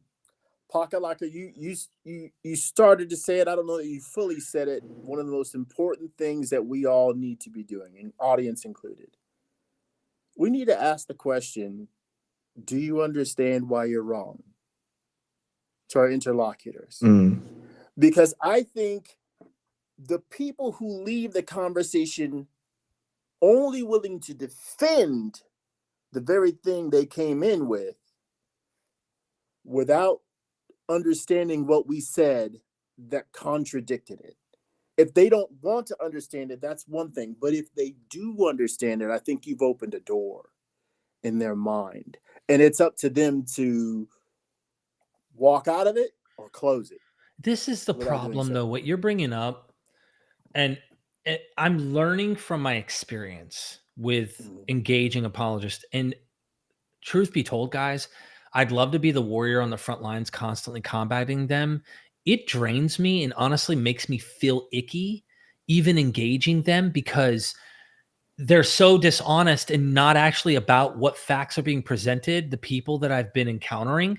I think Stephen Boyce, the guy I had on recently, he was at least the most kind in his interactions with me, though he knew before we streamed and during. I do not push back. I allow them to speak, but I'm going to give my little pushback as a non-PhD. But I got to give you the context, first of all. Why did I have this guy on, right? Is it so that he can school my audience on the long ending of Mark and prove why it somehow connects to Peter, and Peter's actually giving you eyewitness testimony, and this is actually Mark who's there and saw what Jesus did, and Mark's down with? No. Of course that's what he's going to give us, but that was not my intent. My intent. My intent, this is why I was trying to lay out the background, because when Wes Huff, before he got popular from Billy Carson, Wes Huff did a hit piece on Neil. It was insignificant to us. He did a video on Instagram critiquing Neil. And these were the 2 words, without getting into the whole thing. He said, "You're mostly wrong, but partly right, and dishonest." He used the word dishonest, coming from him about Neil, right? Wow. Yeah. It didn't bother Neil till we see who this. We didn't even know who he was, bro. He was nobody with like 30,000 subs in terms of the comparison of the grand scheme of like. Sure. Yeah. Bro, hundreds of thousands of Christians started subscribing to him in just 2 weeks.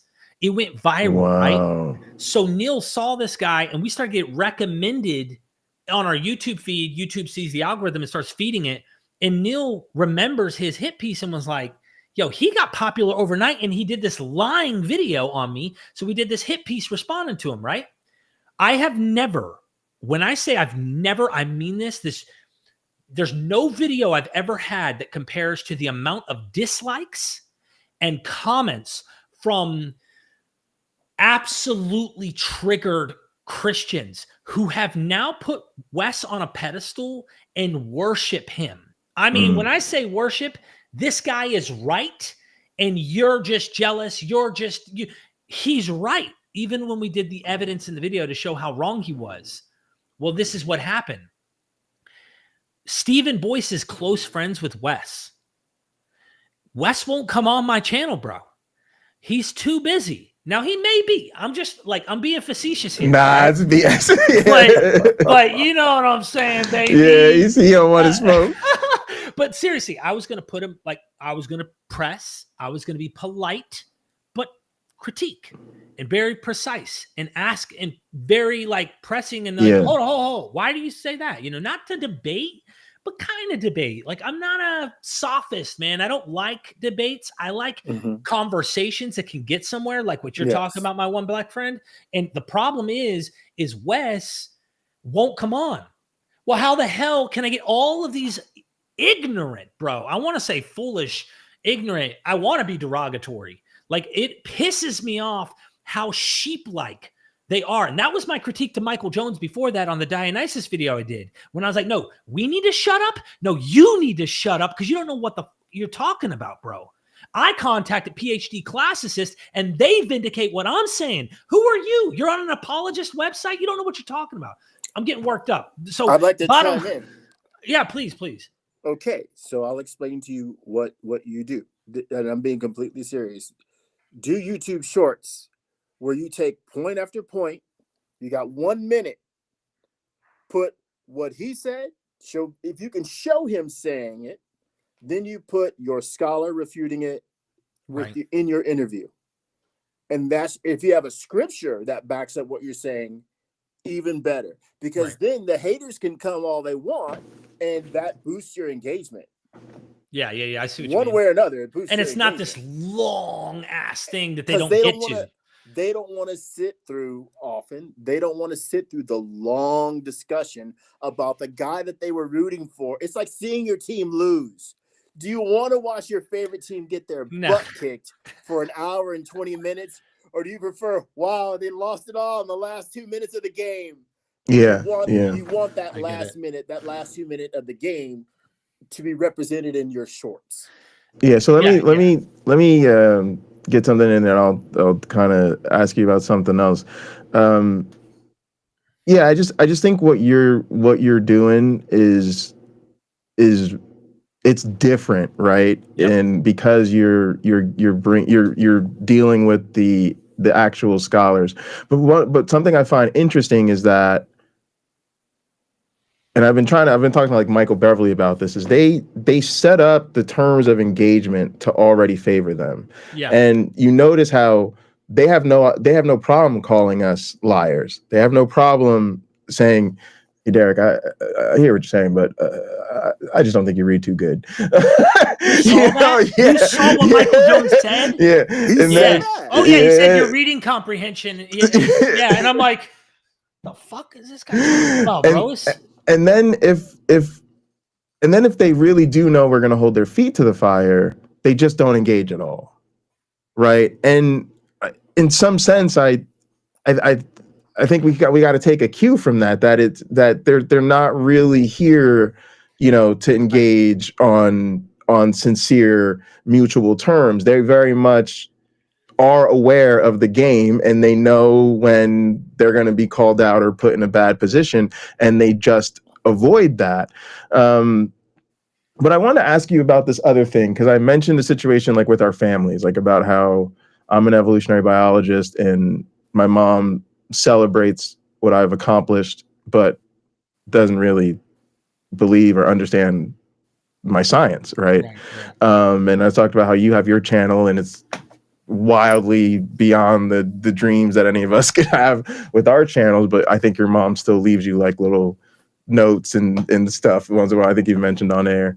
And Matt Dillahunty says like he won't even have the conversation with his family, right? So what do you think about this disconnect? Because to me, it feels like you have this expertise. There's in your case, like or any of our cases, there's something we've accomplished that validates that expertise, right? And so even our family, they know we're not playing at this. No, this right? is serious.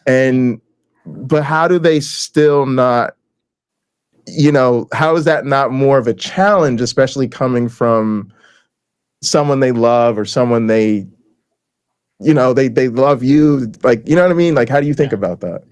Well, I think each of us are going to have different experiences. And I think also each of us have different traumas with our religion of the past and how we experienced it. I did an interview with Justin from Deconstruction Zone, and he was like, I had a good experience with Christianity, right? And so I could look back and say there were moments where I was like, yeah, that was a good experience. But then I can look back and remember all the fear and all the threats and the anxiety and the I'm not enough, and is his spirit in me or is it not in me? Like doubts about these kind of things that just it was just like endless, right? Like I would say I can't think of a single family member that I have who has come to my conclusion.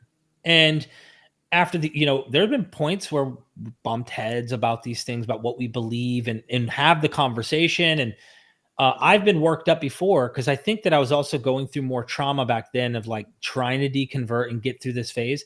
And at this point in my mind, I don't think it has to do with the evidence at all. We like to think the truth is on our side when we believe things, but like I think it's much, much more about how they feel. And am I preaching your? I think we're with you. We're with you. 0% of here. Right. And that's not being. I'm not being, demeaning to them. I get it. Is about matter of the heart. But has that ever bothered you? Have you ever felt like this is it? I have the evidence right here. I'm the guy. People come to me for this. Yes. But I can't get you to listen. Like that's what I'm wrestling with. I had that. I'll tell you this, Jay. We're different. All right? Sure. Okay. You and I are different, right? Prophet in his own hometown, so nobody wants to listen to you. Yeah, exactly. No, that's exactly it. So that's exactly it. So okay, I'll tell you. Like, I'll give you an experience that happened. It was one of the holidays or whatever. We're talking, and it really pissed me off. You know what I mean? Because like we're having this talk and we're having this honest, open, like what we think and they think, and I'm bringing evidence and facts and like making an argument, whatever.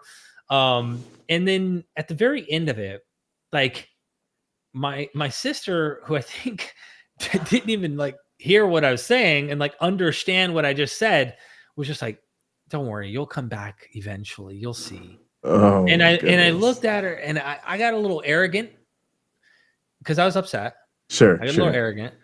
And I was like, I hate to be this way, but everyone in this room combined has like this much understanding of this material. And you do know, like, I've been like, I know this material. Like, this is my, And I said, I'm a little offended by your comment there, like, as if you already know that this is true and that the end conclusion, I'm supposed to come back to your position. How do you know that you shouldn't realize that you're living kind of that wishful thinking mentality that you want this to be true? And I kind of flexed the idea that I was like, everyone here combined doesn't know what I know about this.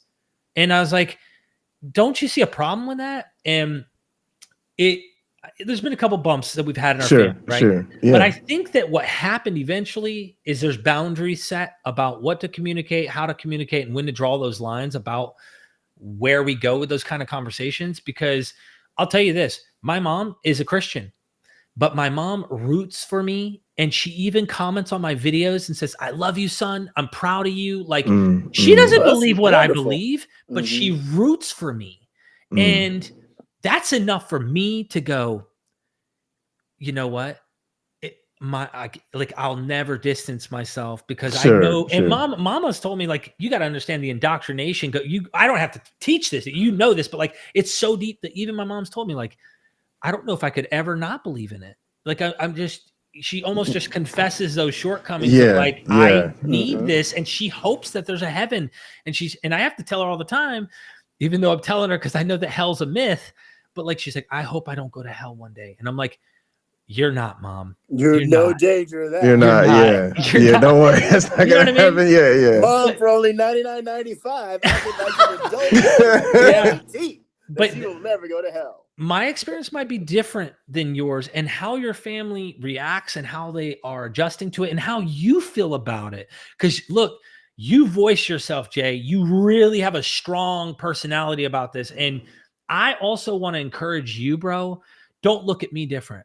Don't look at my one black friend different. If we do things differently in these things, because each dynamic is a little different and unique. There's a difference between a Christian who's like, they're in the tradition, but they're not like this dogmatic weaponizing the religion. And they're standing on the side of going equal rights.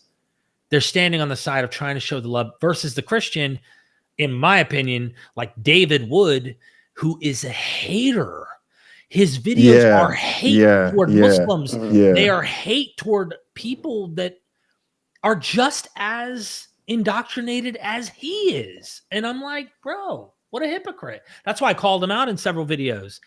Like, because I'm like, bro, you're picking on the Muslim guy, but you do your own. Doing the very same thing. All right, I want to ask you about this other thing. What do you think of, because people do grow and change over time and the message and the way you go, but what do you think of just me putting it out there more, the idea that we know they're lying? I don't see any problem with that personally. Keep in mind, they're not going to fucking listen to it. I know. It's a good way to shut them down, for them to shut down. I should say. Look, I'm sorry. Go ahead. One comment I want to make, man, this is a powerful point. Jay, I don't know if this is relevant or if you can glean anything out of this. This was encouragement from Paul Wallace, who's into paleo contact. They think aliens, somehow ET visitors and stuff, like that whole alien room, right? That whole I call it kind of a pseudo conclusion. I'm trying to be polite, but clearly not what I think is true. Okay. Right. But the person is so nice. I promise you, like, just such a kind human who also fights for the rights that we're talking about. Though he has kind of this, belief. Thing. Yeah. He told me on a phone call about Billy Carson. And keep in mind now, you get in light of how insane the virality of this certain event that just happened with Wes and Billy, you can step in the middle of this fire and it can be damaging to your career, especially if people try to put you in the same boat as if I agree with Billy's conclusions or something, which I need to be clear that's not the case. But when I spoke to him, he said, Michael, what is the name of the guy who he was a gay artist who came out in the 90s? Michael, the song is on Deadpool. And it's like George Michael. Okay. So this is he used this analogy. It came up out of nowhere, and he said George Michael was being interviewed by Oprah Winfrey or one of these major platforms. And she said, are you afraid that if you speak out and come out and say that, you're into men, that this is who you are, that you're going to lose a lot of your fans? And he said, well, I didn't want homophobes as my fans anyway. And so the question is, who do we want to to praise us? Who do we want to be in our community? And who are we wanting to cater to? That's why I'm wanting to back off of these apologists, because truth be told, I don't even know if it's my mission or my goal to go in and become toxic by trying to delve into their toxicity. It's like, do I target their audience? Do I target them? Or do I stay in my lane and hope that a real truth seeker is interested in coming over and saying, you see what I'm saying? Yes, Well, yes, absolutely. I think with the reach that you have, Derek, you might want to do more than one thing. The audience of the apologist is more valuable than the apologist. The apologist knows if they just keep saying what they've been saying, they'll make some money at it. But if you want to make the world a better place, you have to get their audience to understand why they're wrong. Right. That might become my thing that I say to people. Do you understand why you're wrong? If they don't understand why they're wrong, they're listening to, let's not name specific people, but person A, B, C, D. They're all apologists. They all have huge followings. They all get paid $38,000 or more to come speak at some church instead of that church feeding people or paying bills of the poor congregants. But anyway, they're listening to them and they think they're right. And the defense of their faith doesn't come from the Bible. It comes from what that guy says. That guy's the authority because they aren't reading the Bible anyway. That guy is essentially, that apologist is doing their homework for them. Yes. Yeah, that's why. Yes. I don't have to know anything. I just have to be able to repeat what I was told or what I heard apologists A, B, C, and D said. If you can reach those people while talking to that apologist, that's something Dillahunty has said again and again. That audience is who he's talking to. Yeah, that's the point. Yeah. That's why my video. Connectly's mind, right? Exactly. Did you see the Dionysus video, the initial one that I did, where I had like half my face where I was 12 years ago, where I had this like reformed Christian Calvinist look, and then here's me deconverted, and I go through a little bit of my journey just to make it fun and flowerful, but then I critique. I haven't. What's the title? Do you know the title of it so we can look it up? Or maybe somebody could put that in the description here. Absolutely. In the chat. Let me make sure I remember the title name. Yeah, I don't know which video I saw. It's called I saw one of them and then I saw your apology video. Let me see. It's called The Real Reason Why I'm No Longer a Christian Apologist. Okay. I can send you the link if you want it. Yeah, put it in the chat. Please do. Yeah. Put it. Okay. Yeah, you put it in the chat, then everybody. It literally, everything you said is exactly what I say in the video. I say, listen, I know that he's going to have a trick. He's going to slip and slide. He's going to have a magic trick to get out of my critiques here. But I am hoping that the audience, the people watching, will hear what I'm saying, because I'm practically a prophet, my one black friend. I'm a prophet in this video, and I make a few predictions. I say, I know he's going to make a magic trick to get out of this. By the way, we were texting. We were cool with each other at the moment when I made this, and I was like, hey, I'm doing this video responding to some of the things you said. That shit fell flat real quick when I started turning up the heat of my criticisms and thought that he was motivated to search for scholarship to support his view and then chose not to go with it. He made a hit piece, I'm a liar. Truth is, I just think this guy is at worst 100% dishonest and lying, right? Which I think that plays into it. And then part of it just completely wrong. So like, can we lie and not realize we're lying by being delusionally drawn into something because we're so indoctrinated that we will defend? How do I put this? If you're with your partner, you love that partner, you have someone tell you your partner's not being honest with you. Your partner's playing you. Your partner's doing this and that, but you have so much sunk cost fallacy. You have so much invested in that partner. And then all of a sudden you're offended because what they're saying about your partner, you do not feel is right. You don't like it. You defend your partner. Facts come out, though, your partner really is doing something behind your back. And rather than maybe do it normal, cognitive dissonance might set in. And you make excuses or you try to work through it somehow. I feel like Christianity is that bad relationship that some have a good experience. I didn't. Okay. I can't speak for everyone, but bro, it was not what I wanted it to be. All I wanted to do was stay alive and not do drugs and stay clean and be happy. It was like methadone for me. And I'm not knocking methadone. That helps save people's lives. But I'm saying, I heard you talk about that. It wasn't good for you. Yeah. It's like a temporary high that kept me from, it wasn't like a permanent fix that helped me find me. So I don't know where I'm going with all this, guys, but to say that if you are going to use the term they're lying or they're dishonest, I would even add in the caveat of going, and they may not even know it. You see what I'm saying? Some may know it, but some, I don't even know if they realize it. You know what I mean? Let me just mention this. I got something to add too. Go ahead. Sure. Where I'm really going with that is I'm trying to help the actual people in our lives. I'm kind of saying, if I'm listening to what people are saying, we're never going to reach these apologists. And I think if we're being honest, most of the audience is also there. I think 98% of the people who watch this stuff are firmly in one camp or the other, and you're probably never going to move them. Exactly. So I think most of us, especially because most of us aren't content creators, you're going to do much better, or your only option really is the people in your life. And I think so often when we have those conversations, it gets to be about my beliefs versus their beliefs, and my truth versus their, like. And I'm trying to get us to that place, like where some people were with.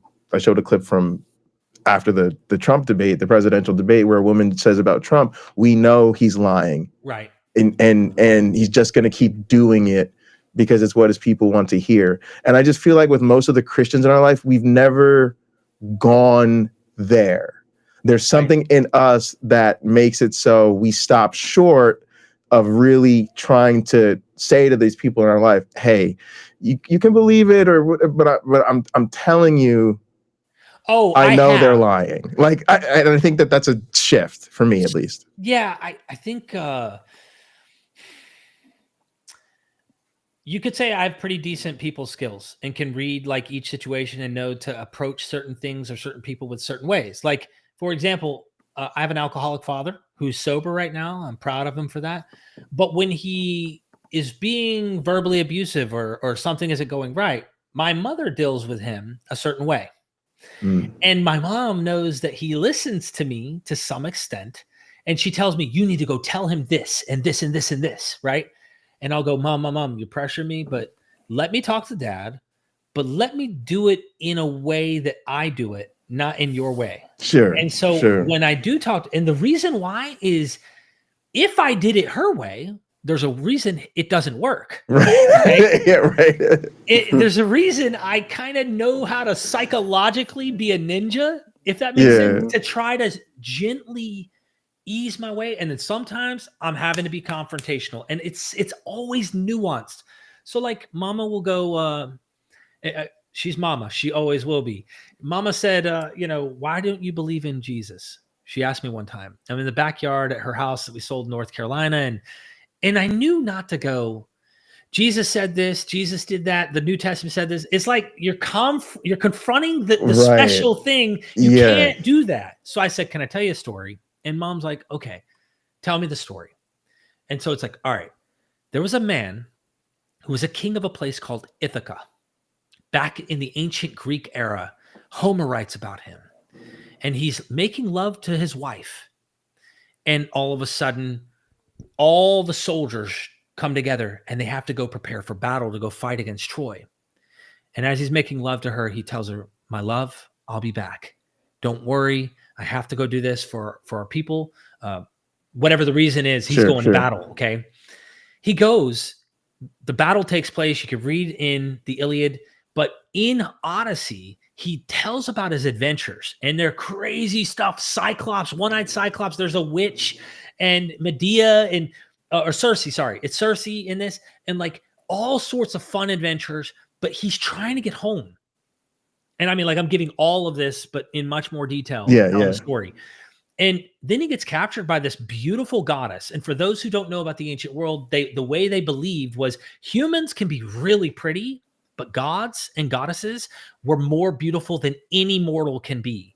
So here's this unbelievably beautiful mortal or divine goddess who takes him to this like place where it's away from humanity and they're making love all the time, or they're at least sexually active. Yeah. And he'd go to the lake and he'd skip the rocks with a down face.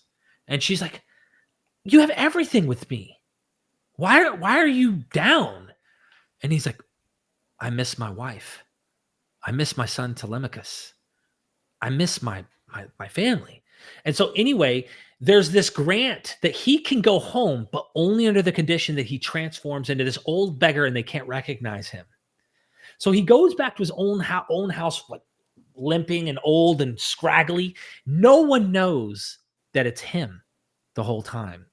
Finally, Eurycleia, the woman who raised him and suckled him as a little child, is washing his feet. I'll spare you all the details because we can go on and on into the story. I love this story, right? She sees a scar on his ankle and realizes it's been 20 years since the war, since he left for battle. 20 years. Penelope, his wife, is having to fight off the suitors to keep from having to marry one of them so that one of them becomes the new king. And if that's the case, then her son Telemachus, who has rightful heir, he has rights. Yeah. They're going to kill him. So she's doing everything in her power to keep them from marrying her. He's doing everything he can to stay alive. And here is the king, the man himself, in his own home, watching these people terrorize his family, threaten his son. It's almost like that Spartan scene. We are Sparta. Like, it's like that, right? He's at home and he's planning something. No one knows it's him. And she sees his scar and goes, Master, it's you. He's like, shh, tell no one. And like, dude, the story's so deep. Next thing you know, they're trying to string the bow of Odysseus, but none of them is strong enough to do it. And this old beggar's in the room. And he says, let me take that thing. And with ease, he goes, and they're, who are you? Because they know no ordinary person can do it. Yeah. And he goes, you don't know who I am? It's me, the king of Ithaca, Odysseus. You have ran my wife into the ground and my house. You've destroyed and ate all my food. You're trying to kill my son. Now it's your time to pay. And I love this. It's so much better than the Gospels to me because this is reality, bro. You mess with mine, vengeance, baby. Now I understand mercy has its place, but bro, don't equate me with a pacifist. All right. I am not. This is the real world. That's how I feel about it. So he takes the arrows and he just, there's scenes in the art. He takes them out. At the end of the story, he's back in bed with his queen, Penelope, making love to her. And he has to persuade her it's him because she couldn't recognize him. Eventually, the illusion dissipates and it's him again. Now, the point is, at the end of this conversation, my mom was crying because my father was a soldier. He went to war. Wow. He was a Green Beret in the Special Forces, and he was a real hero. He's a medic. He was, like, we come from that. And she was crying. And I was like, did you feel that? And she said, I felt that. And I was like, the Greeks, that was their religion. Mm-hmm. Jesus is yours. Which one's true? In a sense, in a story, both can have truth. Sure. If you take truth to mean something other than this actually happened. It's the lesson we get from the story. If that is the truth, it's everywhere. You got it, brother. It's and that's what I falling told from the trees. And Mama knew. She felt it. She knew. So today, like the most common, Mama will be like, I just hope I go to heaven. And I'm like, Mama, you're all right. You ain't got nothing to worry about, Mama. It's okay. Trust me. I know you're okay. And that's where I'm at with it, Jay. And man, I love you guys. I'm so glad that you guys are in this community trying to help people who are in really. We're all a bunch of traumatized, hurt people by Jesus hurt me. Yeah. I mean, well, I would say how people weaponize the guy, but truly, yeah, man. Like, and I ask that we as a community don't draw a line at atheism for the sake of other people who might be in this in-between ground. Yes, I do think that that's what is the case. But if we draw that line exclusive, we may be cutting out people who are going through the phase I went through for 2 years before I came to atheism. I was at a place where I thought there was something, but I was far from Christianity the way I had it. So like, Yeah, if yeah. we have more inclusive doors and just say, listen, bro, you hate racism. Okay. You hate misogyny. Okay. Welcome to the family with all the anti problems we see. You're in my family. Even if you think there might be something out there, you're not hurting me. Oh yeah, I'm fine. You see what I'm fine. I'm fine with those people being around, as long as they're not harming people. What I don't like is people who are bigoted or problematic in their community, and I feel like they're a negative impact on people. And that's just my community, because we have more marginalized people, and I don't really want us to have to deal with that. And there are plenty of other spaces where people don't draw those same lines. I just don't want the people I care about to feel that when they're here. Absolutely. But, yeah. Like, I think that the kind of, I guess what I'm saying about the kind of people that aren't in that camp is they're not going to be bothered by the fact that they're hanging out with a bunch of people who don't believe there's a God. So like, if they're in the group, they're clearly not going to be a threat to people who are trans, threat to people who are women, or they're not, like, they're just as good a people as we are, right? Yeah, like, yeah. That's the kind of people I mean. But if they're coming in and they're kind of trying to create problems, or they aren't on the same ethical grounds, then shit, I don't blame you being like, yo, back off. But you're right, there are other communities, there are other ways in which they can go to, and I'm personally trying to be like, I want to get that person who finally sees, there are contradictions. Even at that, it's like, come into my group, come talk to us, because there's a lot more, my friend. And once you, I hate to use the red pill thing because it turned into a political thing with the Matrix. Sure, but but that's what it was. Yeah. But it's like, I think the point I'm getting at is like, take this, swallow this pill, and watch yourself wake up to a world that you did not know exist. And it's so much more beautiful. It's so freeing. It's so beautiful. That's where I'm at today, man. There's and thank you. There's a question from Mark Reed, and there's probably a lot of questions. I just saw this, and so for our guests or our audience in the chat, please forgive me for not seeing more of the questions. Mark Reed asks, can you comment on the idea that we should promote humanism rather than atheism? Is that what you are suggesting? I do. That's what I do, because guys, we all know, like Robert Price. I mean, do I need to preach on what happened there? I mean, look at it like this. You've got guys who are atheist. He's an atheist, but clearly couldn't even help me out. Jay? Yeah. I know. Yeah, I know. Yeah, it was tough. It was tough. So go ahead. I was gonna say, I'm actually not. I'm not. I consider myself practically a humanist. There, people who know much more about it than I do get into some interesting conversations about, how far does our ring of empathy extend with relates to other species and things like that. But certainly, certainly I consider myself a secular humanist in practical matters. Yeah, so you're getting into the nuts and bolts that I've never studied. Yeah, I don't. That's what I'm saying. I don't even bother too much, but that's part of the reason I don't, because when you do, then people are like, "Well, the humanists should really did it," and I'm like, "Why don't you do this?" Yeah. You're more generally saying, like, let's be good people. We can all. And also, I do value atheism for atheism's sake. I think, in a sense, I even think sometimes people think, maybe we get to atheism, maybe we don't, but the road should be through humanism. And I'm sort of a person who's now thinking, no, we really need to get people, at least in my opinion, because